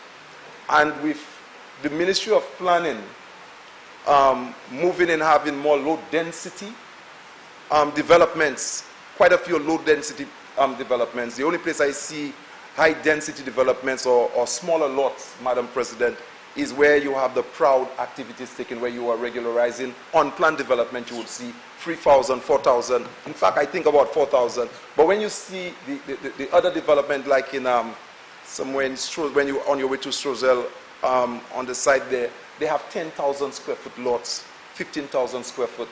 A lot being sold at $15 a square foot. This is $150,000. Beauchamp, we're asking, how can the ordinary St. Lucian afford? If a young person lives in school and want to own a part of St. Lucia, how would they ever be able to purchase a parcel of land? One of the things also, Madam President, as we speak of land and how vexing it is, I am aware, Madam President, by visiting, the people at Borderlands, sometimes our ordinary St. Lucians need to get bail and they ask them for land. And of course, none of them own land. Most of them, and I've asked the question, is it why at Borderlands have so many young men of a certain class of people? And again, I ask land and to what extent it empowers our people. So when I consider all of these things, Madam President, and I'm looking at a piece of legislation that speaks to aliens landholding license, of course, that is the responsibility of the citizen by investment people who are engaged in driving revenue, creating revenue. I think we are putting land somewhere that it ought not to. Or else, Madam President, what I would like to see is how do we protect a portion of land for ordinary St. Lucians? How do we cater for those children who are sitting there? St. Lucia is not getting larger. You understand? Are we going to get to a point where St. Lucians become the actual aliens and that we are taken over by visitors? Madam President, over the short years I have spent in the property business, I have seen what the transformation that has taken place. And in this short space of time, more and more it's becoming difficult for ordinary St. Lucians to buy a plot of land. I think it's important that we include into the whole issue of land a social policy that protects the interests of ordinary St. Lucians. We have witnessed how, Madam President, we were able to provide those large portion of land and idle land in Beaufort for horse racing and for investment. We see what we did at Cabot for the golf course. Properties will just increase in value. And notice, we may speak of it and say, wow, our properties will be doing well, but who own them? Dauphin is not owned by St. Lucians. I know understood there are some German concerns. You look at the city of Castries right now, they are not ordinary St. Lucians own them. Take a look at what is happening to St. Lucia, our people, and where they are, the ordinary St. Lucians. We were not fortunate, Madam President, after emancipation to be given a plot of land. We were not that fortunate. After emancipation, we were just happy that we were probably not being whipped again to work. So therefore, we have a number of ordinary St. Lucians who to this day are landless, they are squatting, their children are not able to purchase a plot of land. And when they do, they actually are enslaved into a mortgage for 40 years.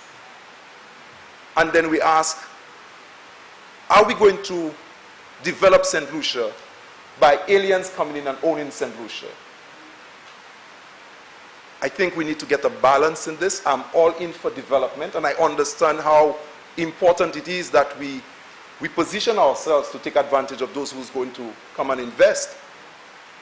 But, Madam President, what is investment if our people are not part of it? So I think there are times, Madam President, just because of what you're giving out and how disadvantaged your people might be, we need to revisit some of the things that we have done in the past like inviting like this alien's landholding license. And I ask, is it time that we set a certain zone as to where this could happen?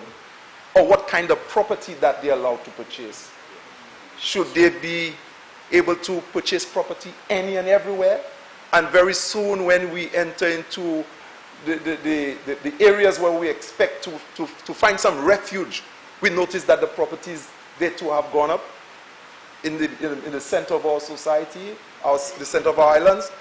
I think these are critical. And the fact that we have not successfully embarked on a serious land use plan, zoning where our people should live, where they should reside, where are they expected to go on to reside as a family after they come from the university, because that doesn't exist. I'm really concerned, irrespective of which administration, as to how we deal with land. It is a critical asset for our people, and we should see about the heritage of our people. That is my contribution on this, Madam President. Thank you.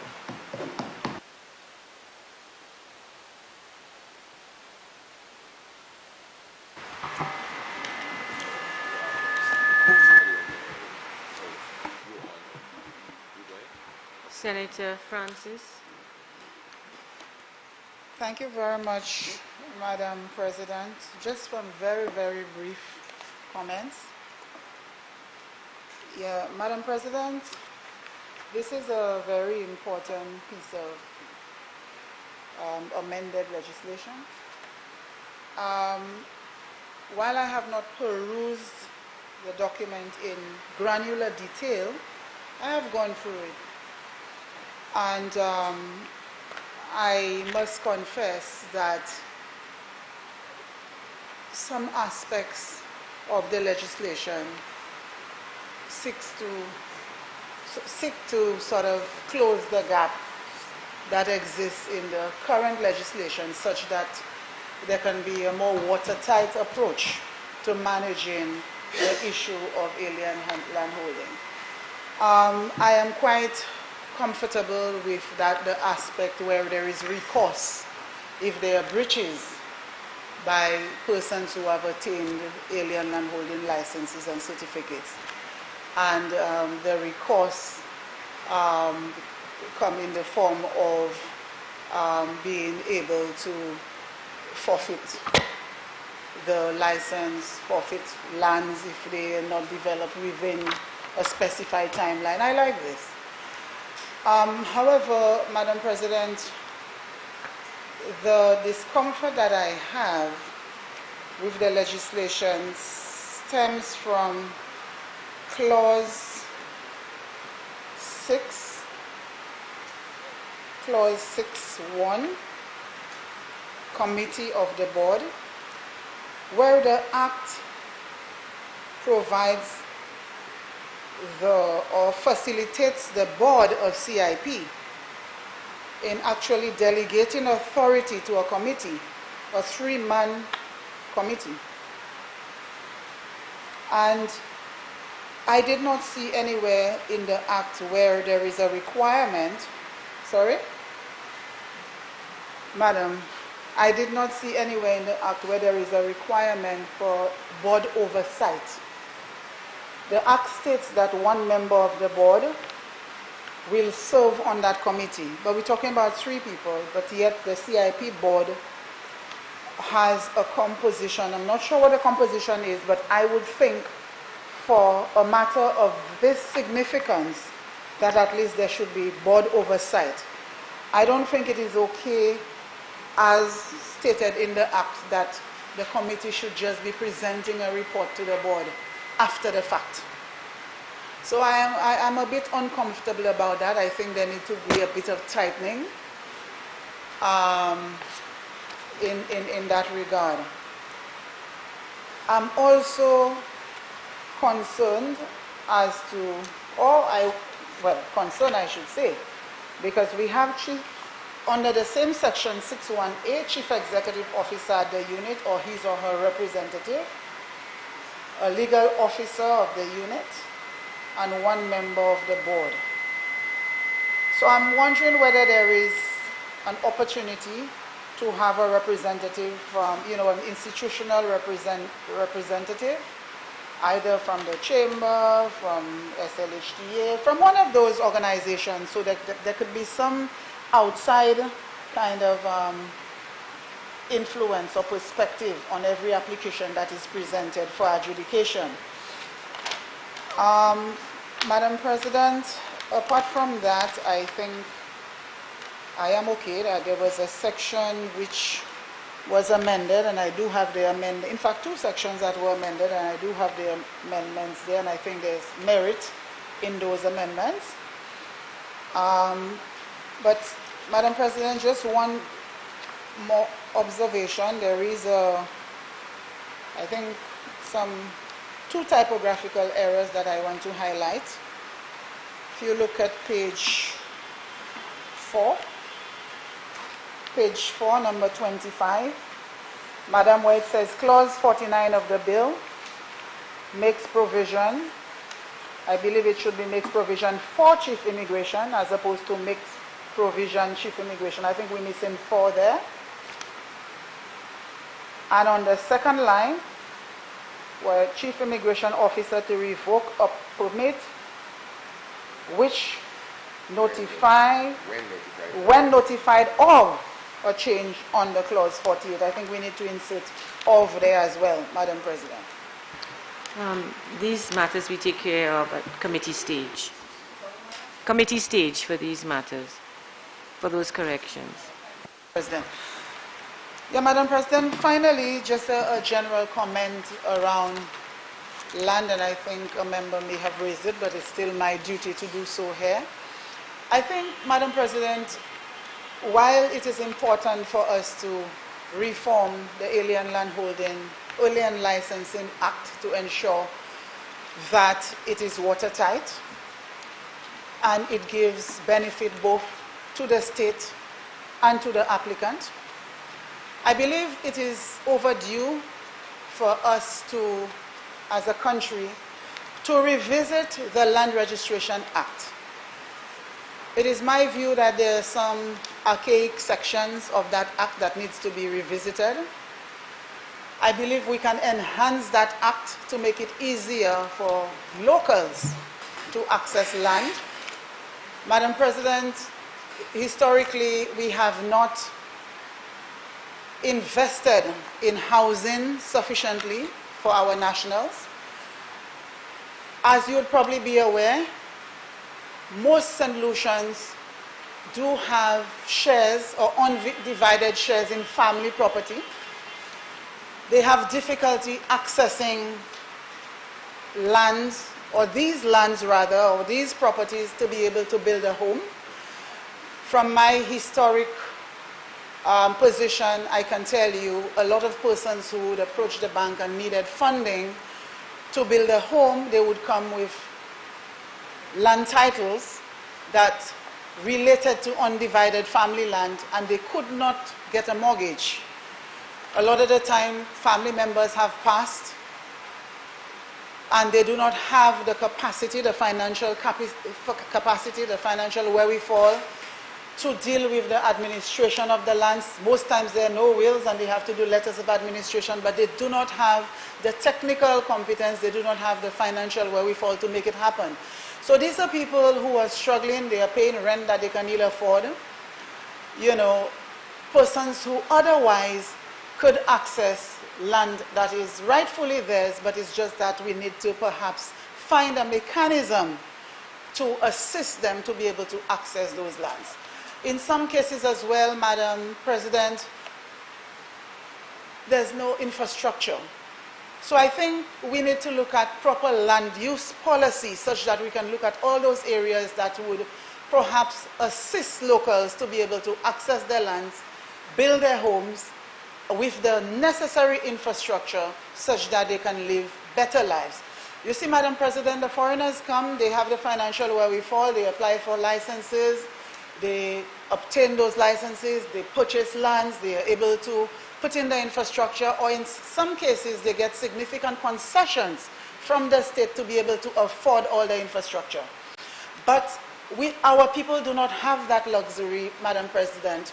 And as citizens, I believe it is long overdue that we give due support and due focus on ensuring that we provide much needed help to our citizens to be able to access lands and to be able to give themselves and their families the security, because after all, the home, owning a home is one of the best security that one can have.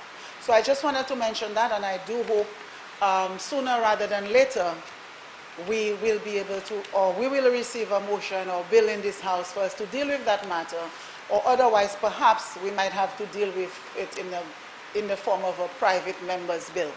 So I just wanted to share that, Madam President. I thank you for your indulgence.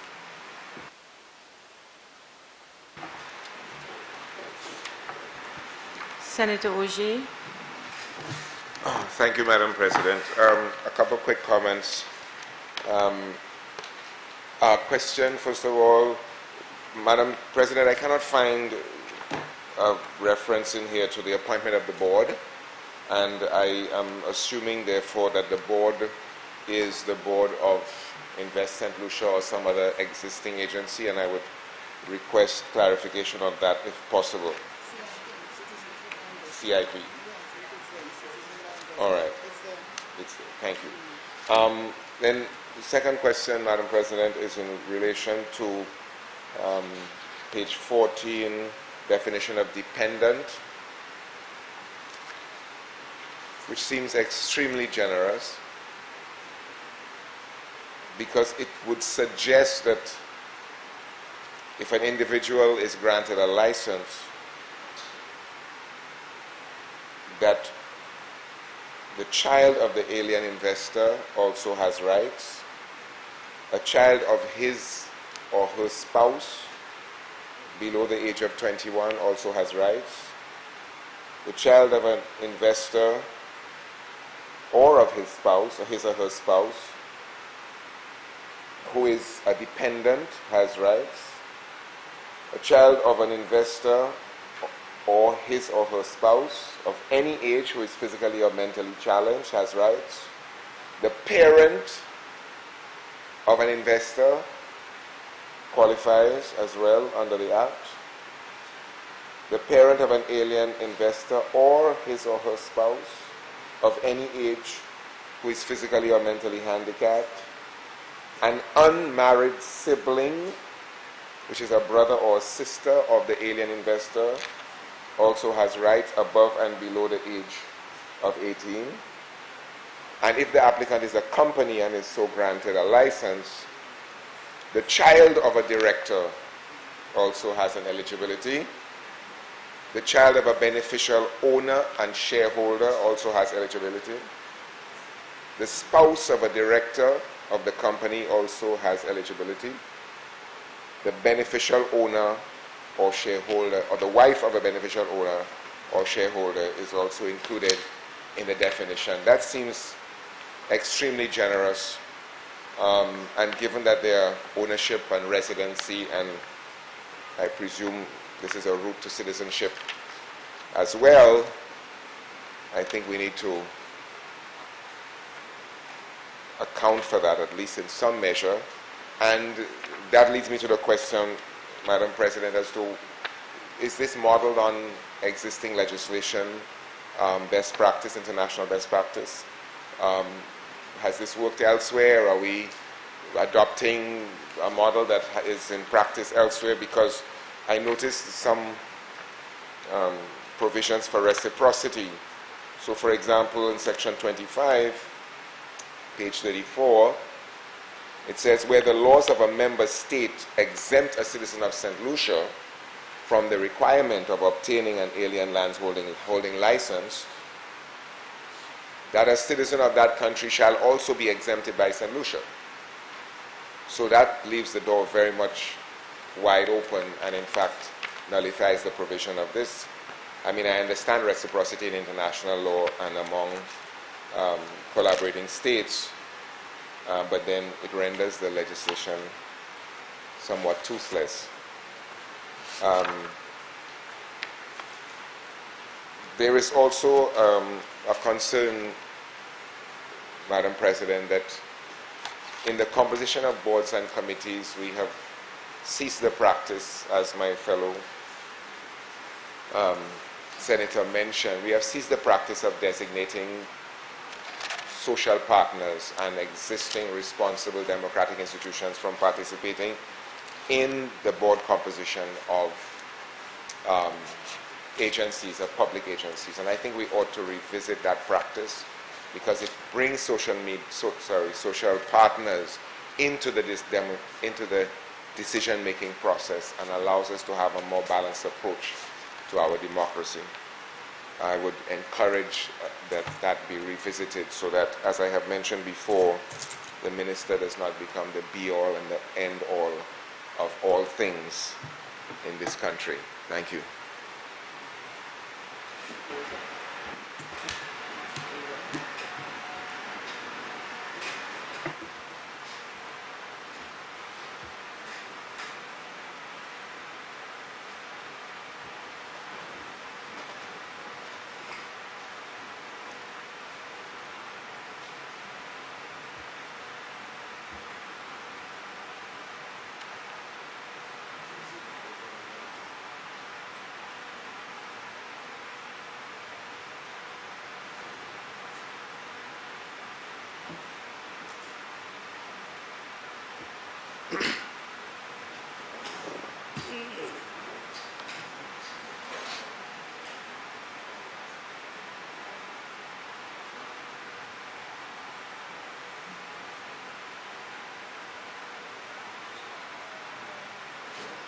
Senator Francis, Senator Thomas Francis,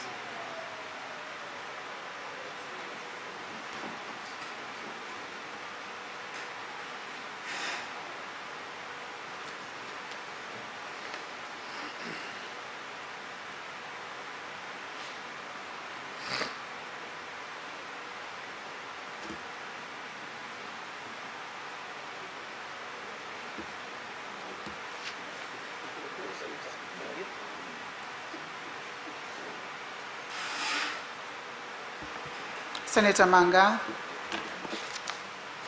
Thank you, Madam Deputy President. I stand, of course, in support of the Alien Landholding Licensing Bill. And as I have articulated before by yourself, this bill contains some benefits both for the state and also for the proposed applicant of the Alien Landholding License. It has sought to breach a loophole where the IBCs would basically bypass the process and obtain licenses without the necessary fees, I have understood, being paid to the state. So that in itself has been eliminated. And also the prospective applicant having obtained a license and having built a property in St. Lucia, that did not necessitate the immigration department from providing an extended stay to that person. I think the stay in St. Lucia being a maximum of 6 weeks, so that person would have to apply for an extension every time or travel to a neighboring country and return to St. Lucia. That in this piece of legislation has been amended to provide the immigration department where the person can make an application for an extended stay to enjoy their property and their vacation or their residency in St. Lucia. Madam President, we have I've heard the expression of concern about the committee and the board from the CIP. I must indicate that, of course, under the powers of the board in Section 4, I also see that the Development Control Authority and the Ministerial of Physical Planning Department will also be providing assistance in the application process, and also that if an application is granted on the C, it says the issue of the alien landholding license subject to the conditions under this act, including conditions of the Physical Planning and Development Division and the Development Control Authority determines. I believe, Madam President, and it was mentioned before about land use planning in St. Lucia, I believe where we really need to strengthen or create the assistance to probably the organization like the Development Control Authority, the Ministry of Planning and so on, is to provide what is called approved land use plans, land use planning. Because when an application like this is prepared, in the absence of an approved land use plan for our country, and for those in you know, to put it solely in layman language, if we look at, let's say, the area of ancillary, we might say that the village would be for residential and for touristic activity. We might say that the hillside might be totally a section for residential, a section for touristic, and so on. A particular zone in ancillary might be left for local inhabitants and so forth. So if you have that kind of land use plan, and it has to be approved by cabinet and be made law, therefore it would be able to guide entities like the Development Control Authority to be able to state when you do get an alien landholding application for a particular area, you could easily make reference to that approved land use plan and be able to determine if that application falls within a zone, a particular zone that has been previously approved for development of that nature, and also approved for foreign investment or for a foreigner to come in and purchase property. Because we need to be very careful that we have a very scarce land resource. We are only 238 square miles, and we need to be able to make sure that we protect the investment for our young people and for the generations to come. And as has been said by the leader of opposition business, it's becoming more and more difficult for our very own people to obtain land in this country. And we need really to look at this matter. I think the cost of living, for one, has rendered it very expensive. That, coupled with the fact that we have our various utility companies like Wasco, Lucelec, and the telephone companies and so on asking for exorbitant sums to be invested into a development, the cost of a development itself would bring it to a point where it makes the average person in this country unable, or rather persons within the low income bracket, almost unable to purchase property. And when that happens, Madam President, we have no choice but to see an increase of unauthorized development within the informal sector. So I would recommend, whereas I support this legislation, and of course the very fact that it will ensure that governments and the state's revenue is protected in this application, that maybe some form of assistance or some form of revenue, either for the alien landholding license or for some other means, could be given to help defray the cost of development in St. Lucia and help especially our young people and our people to own a piece of property. But with that being said, I fully support this piece of legislation and of course the very fact that it seems to streamline or block all of the necessary loopholes and cause us to have a much tight piece of legislation for alien landholding license. Thank you.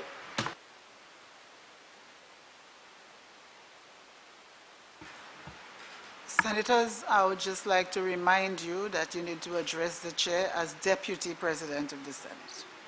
I'm here in an acting capacity as Deputy President of the Senate.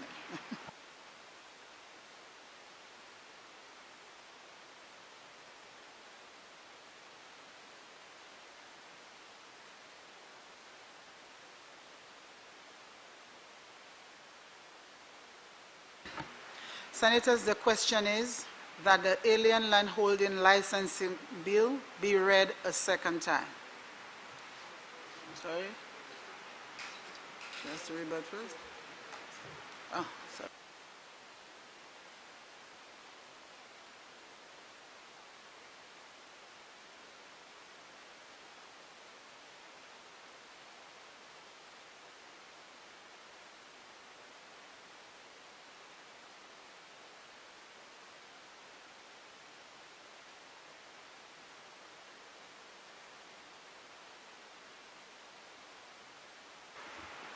Leader of Government Business. Madam President, I am just going to attempt to answer a few of the questions that were put to this Honorable Senate. In terms of oversight, the independent senator mentioned the committee is made up. The committee is appointed by the board, right? And the chairperson of the committee is one of the members of the board.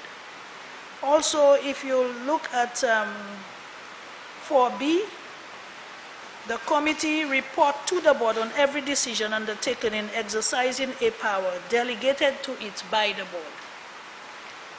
Also, 5, they have delegated powers. So the board actually has a person on that committee. And so the board forms, some sort of, provides some sort of oversight to the committee, if you understand what I mean.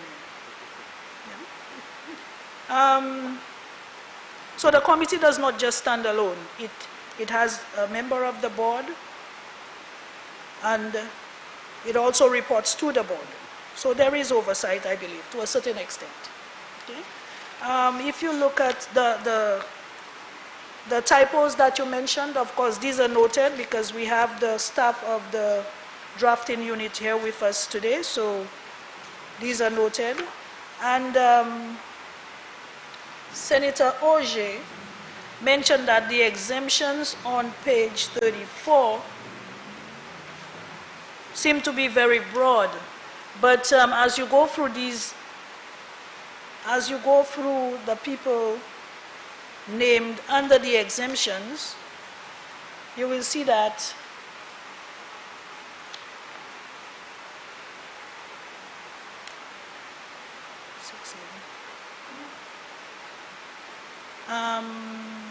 six, seven, we're back to oversight. 7, the committee shall regulate its procedure. 6, 7 and 7, the board shall regulate the procedures of the committee. Okay.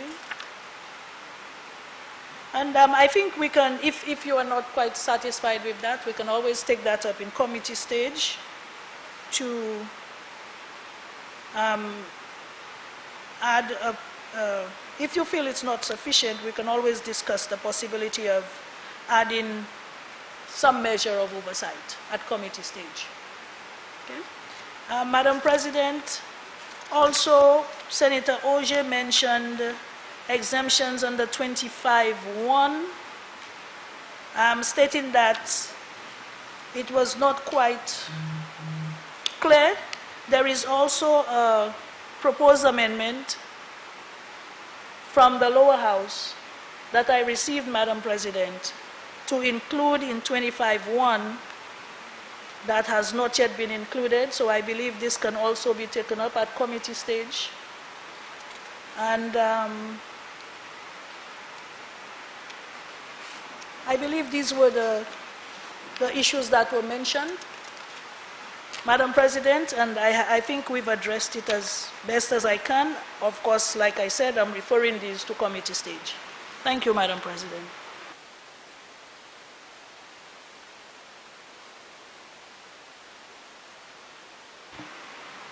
Senators, the question is that the Alien Landholding License Bill be read a second time.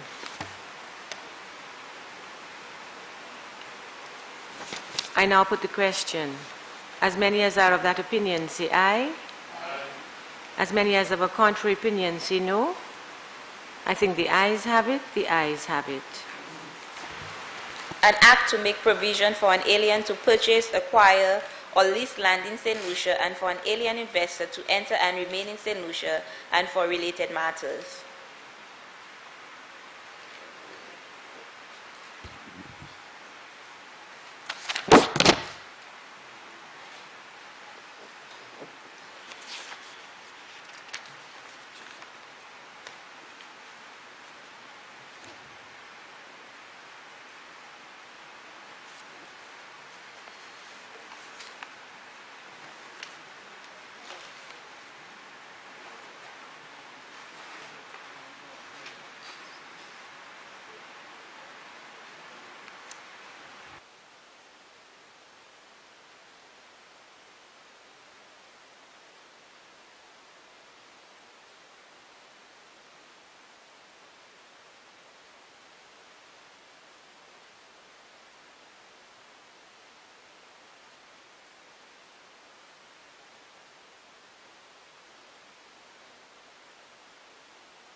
So we will take it clause by clause. Clause 2. Interpretation. Clause 2 stands part of the bill. Clause 1, Part 1, clauses 3 to 6. Administration. Part 1, clauses 3 to 6 stand part of the bill. Part 2, clauses 17 to 13. Certificate of eligibility. Part 2, clauses 7 to 13 stand part of the bill. Yeah. But isn't it in, it's in...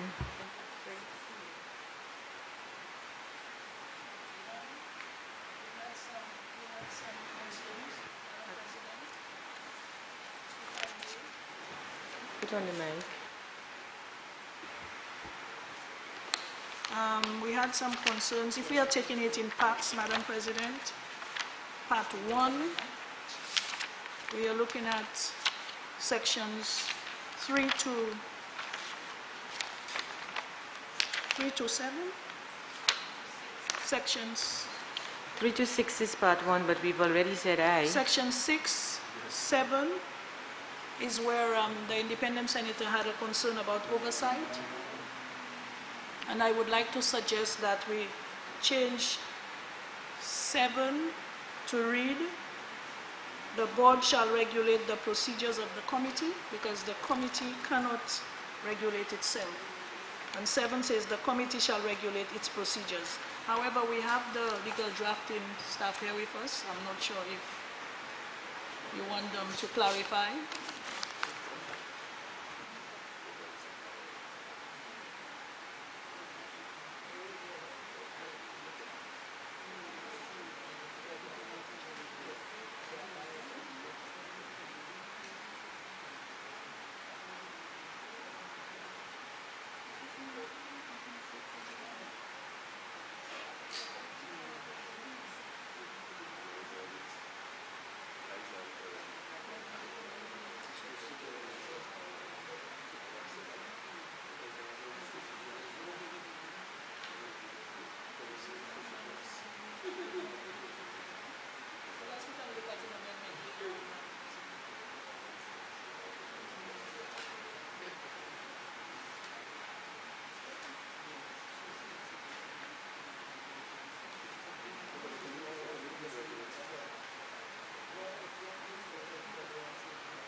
Senator, the difficulty I'm having is that we've already said aye to part 2. I've already put it to the floor and we've already said aye.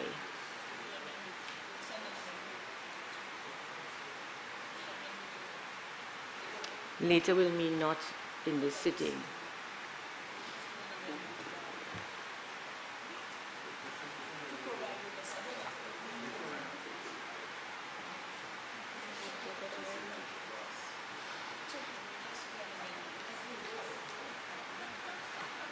Part 4, no, we are still on part 3, 14 to 25. Alien landholding license. Section 16, there was a recommendation sent out to us. Mike, please. Mike.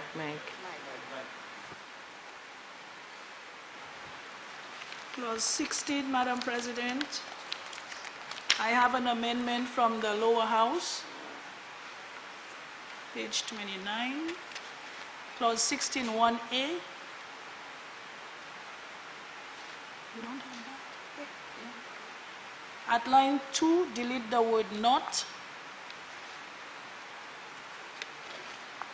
16, 1A, at line 2, delete the word not.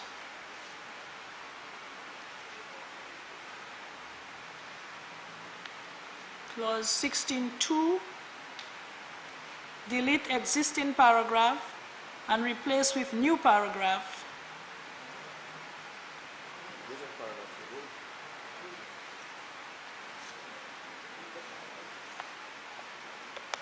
Starting with in a case other than that provided under subsection 1, the board may, on the recommendation of the Physical Planning and Development Division, and the Development Control Authority grant approval of an application for an alien landholding license if the alien satisfies the application requirements under Section 15.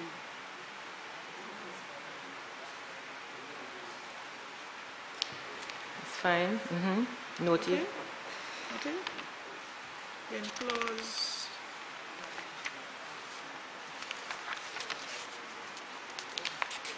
Okay. We need to deal with 25 now.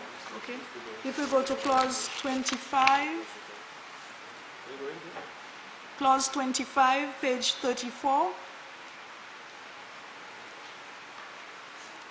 to now read, where the laws of a member state exempts a citizen of St. Lucia from the requirement of obtaining an alien landholding license to own, acquire, or lease land in that member state, Cabinet may, by order published in the Gazette, exempts a national of the member state from the requirement of obtaining an alien landholding license.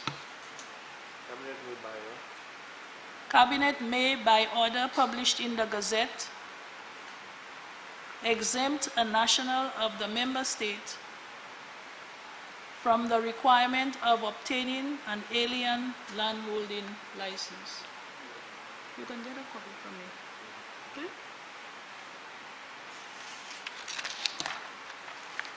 Okay, Madam President? So you've included the publishing in the Gazette Yes. in that particular section, where it wasn't before. Okay? Noted.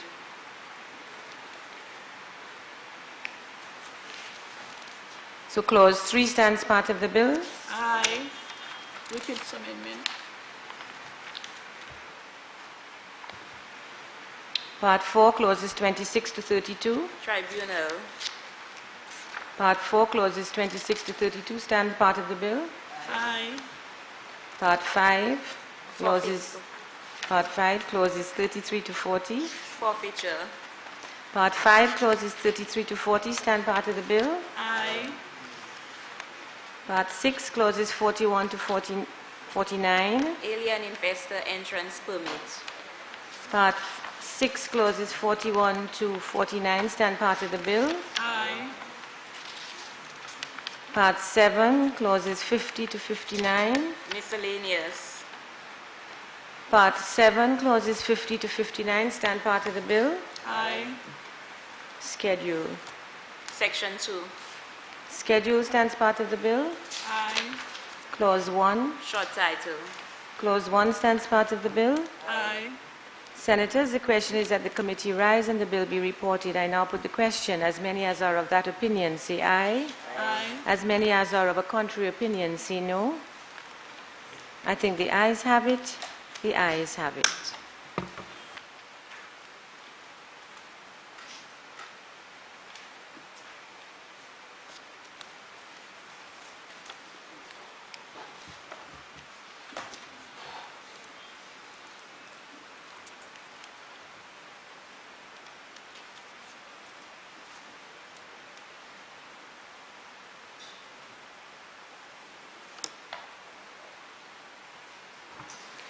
Senators, I beg to report that the Alien Landholding License Bill went through committee stage with amendments. Honorable Leader of Government Business.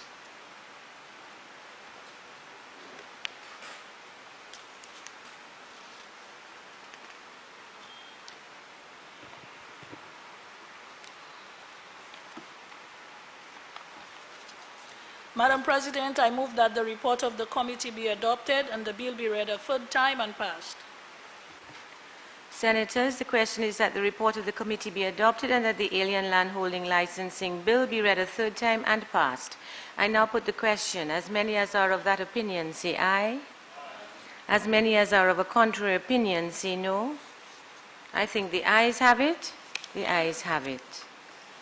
Honorable Leader of Government Business. Be it enacted. Oh. Be it enacted by the Queen's Most Excellent Majesty, by and with the advice and consent of the House of Assembly and the Senate of St. Lucia, and by the authority of the same as follows. This Act may be cited as the Alien Landholding License Act 2020.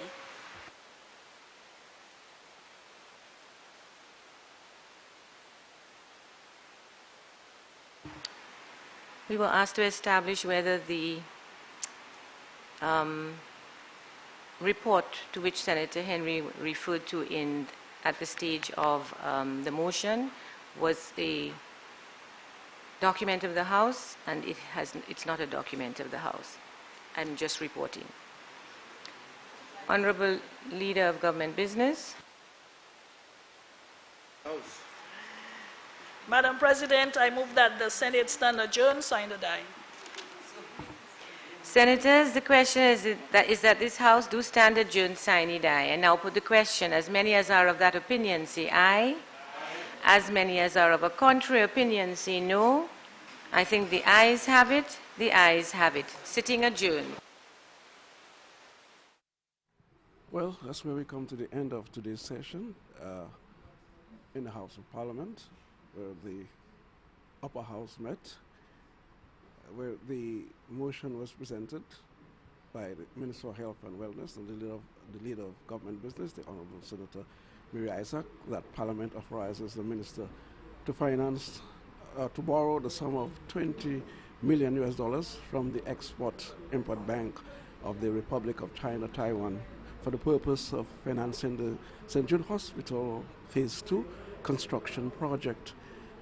Be it further resolved that the loan is repayable for 20 years from the date of first disbursement of the loan, inclusive of a 5-year grace period. B, the interest is payable at a rate of the 6-month London Interbank offered rate plus 1.5% per annum. C, the loan payment shall commence after the grace period of 5 years has expired. D, the principal on the outstanding amount shall be repaid in 30 consecutive equal or as nearly equal as possible semi-annual installment. And E, the terms and conditions proposed by the Export-Import Bank of the Republic of China Taiwan Acts are accepted. The bill, the Alien Landholding License Bill, also was passed. It went to committee stage and with amendments and passed. This bill was presented by the Minister for Health and Wellness and Leader of Government Business as well. A number of senators debated the bill on both sides. Senator Oje expressed concern regarding the loan of the $20 million US, stating that there may be economic implications, and although the interest rate looks encouraging now, that there may be changes in the years to come that may affect the payment of the loan. Minister for Culture, the Honorable Belrose, Senator Francois Jean-Pierre, both spoke in favor of the bill and they lent their support. Independent Senator Mauricio Thomas Francis called for clarification and stated that there are a number of factors to be considered, and she suggested that perhaps they should look into employing project managers to oversee the running, the construction of St. Jude Hospital to avoid cost overrun. She also called for a commission of inquiry for accountability, and stated that the $100 million for the construction that has also went into the construction of the hospital, that both sides of the House should cooperate and contribute to the completion of St. Jude. And so this is where we come to the end of our broadcast. We wish to thank you for viewing, and on behalf of the National Television Network and the Government Information Service, I'm Primus Hutchinson, thanking you for viewing.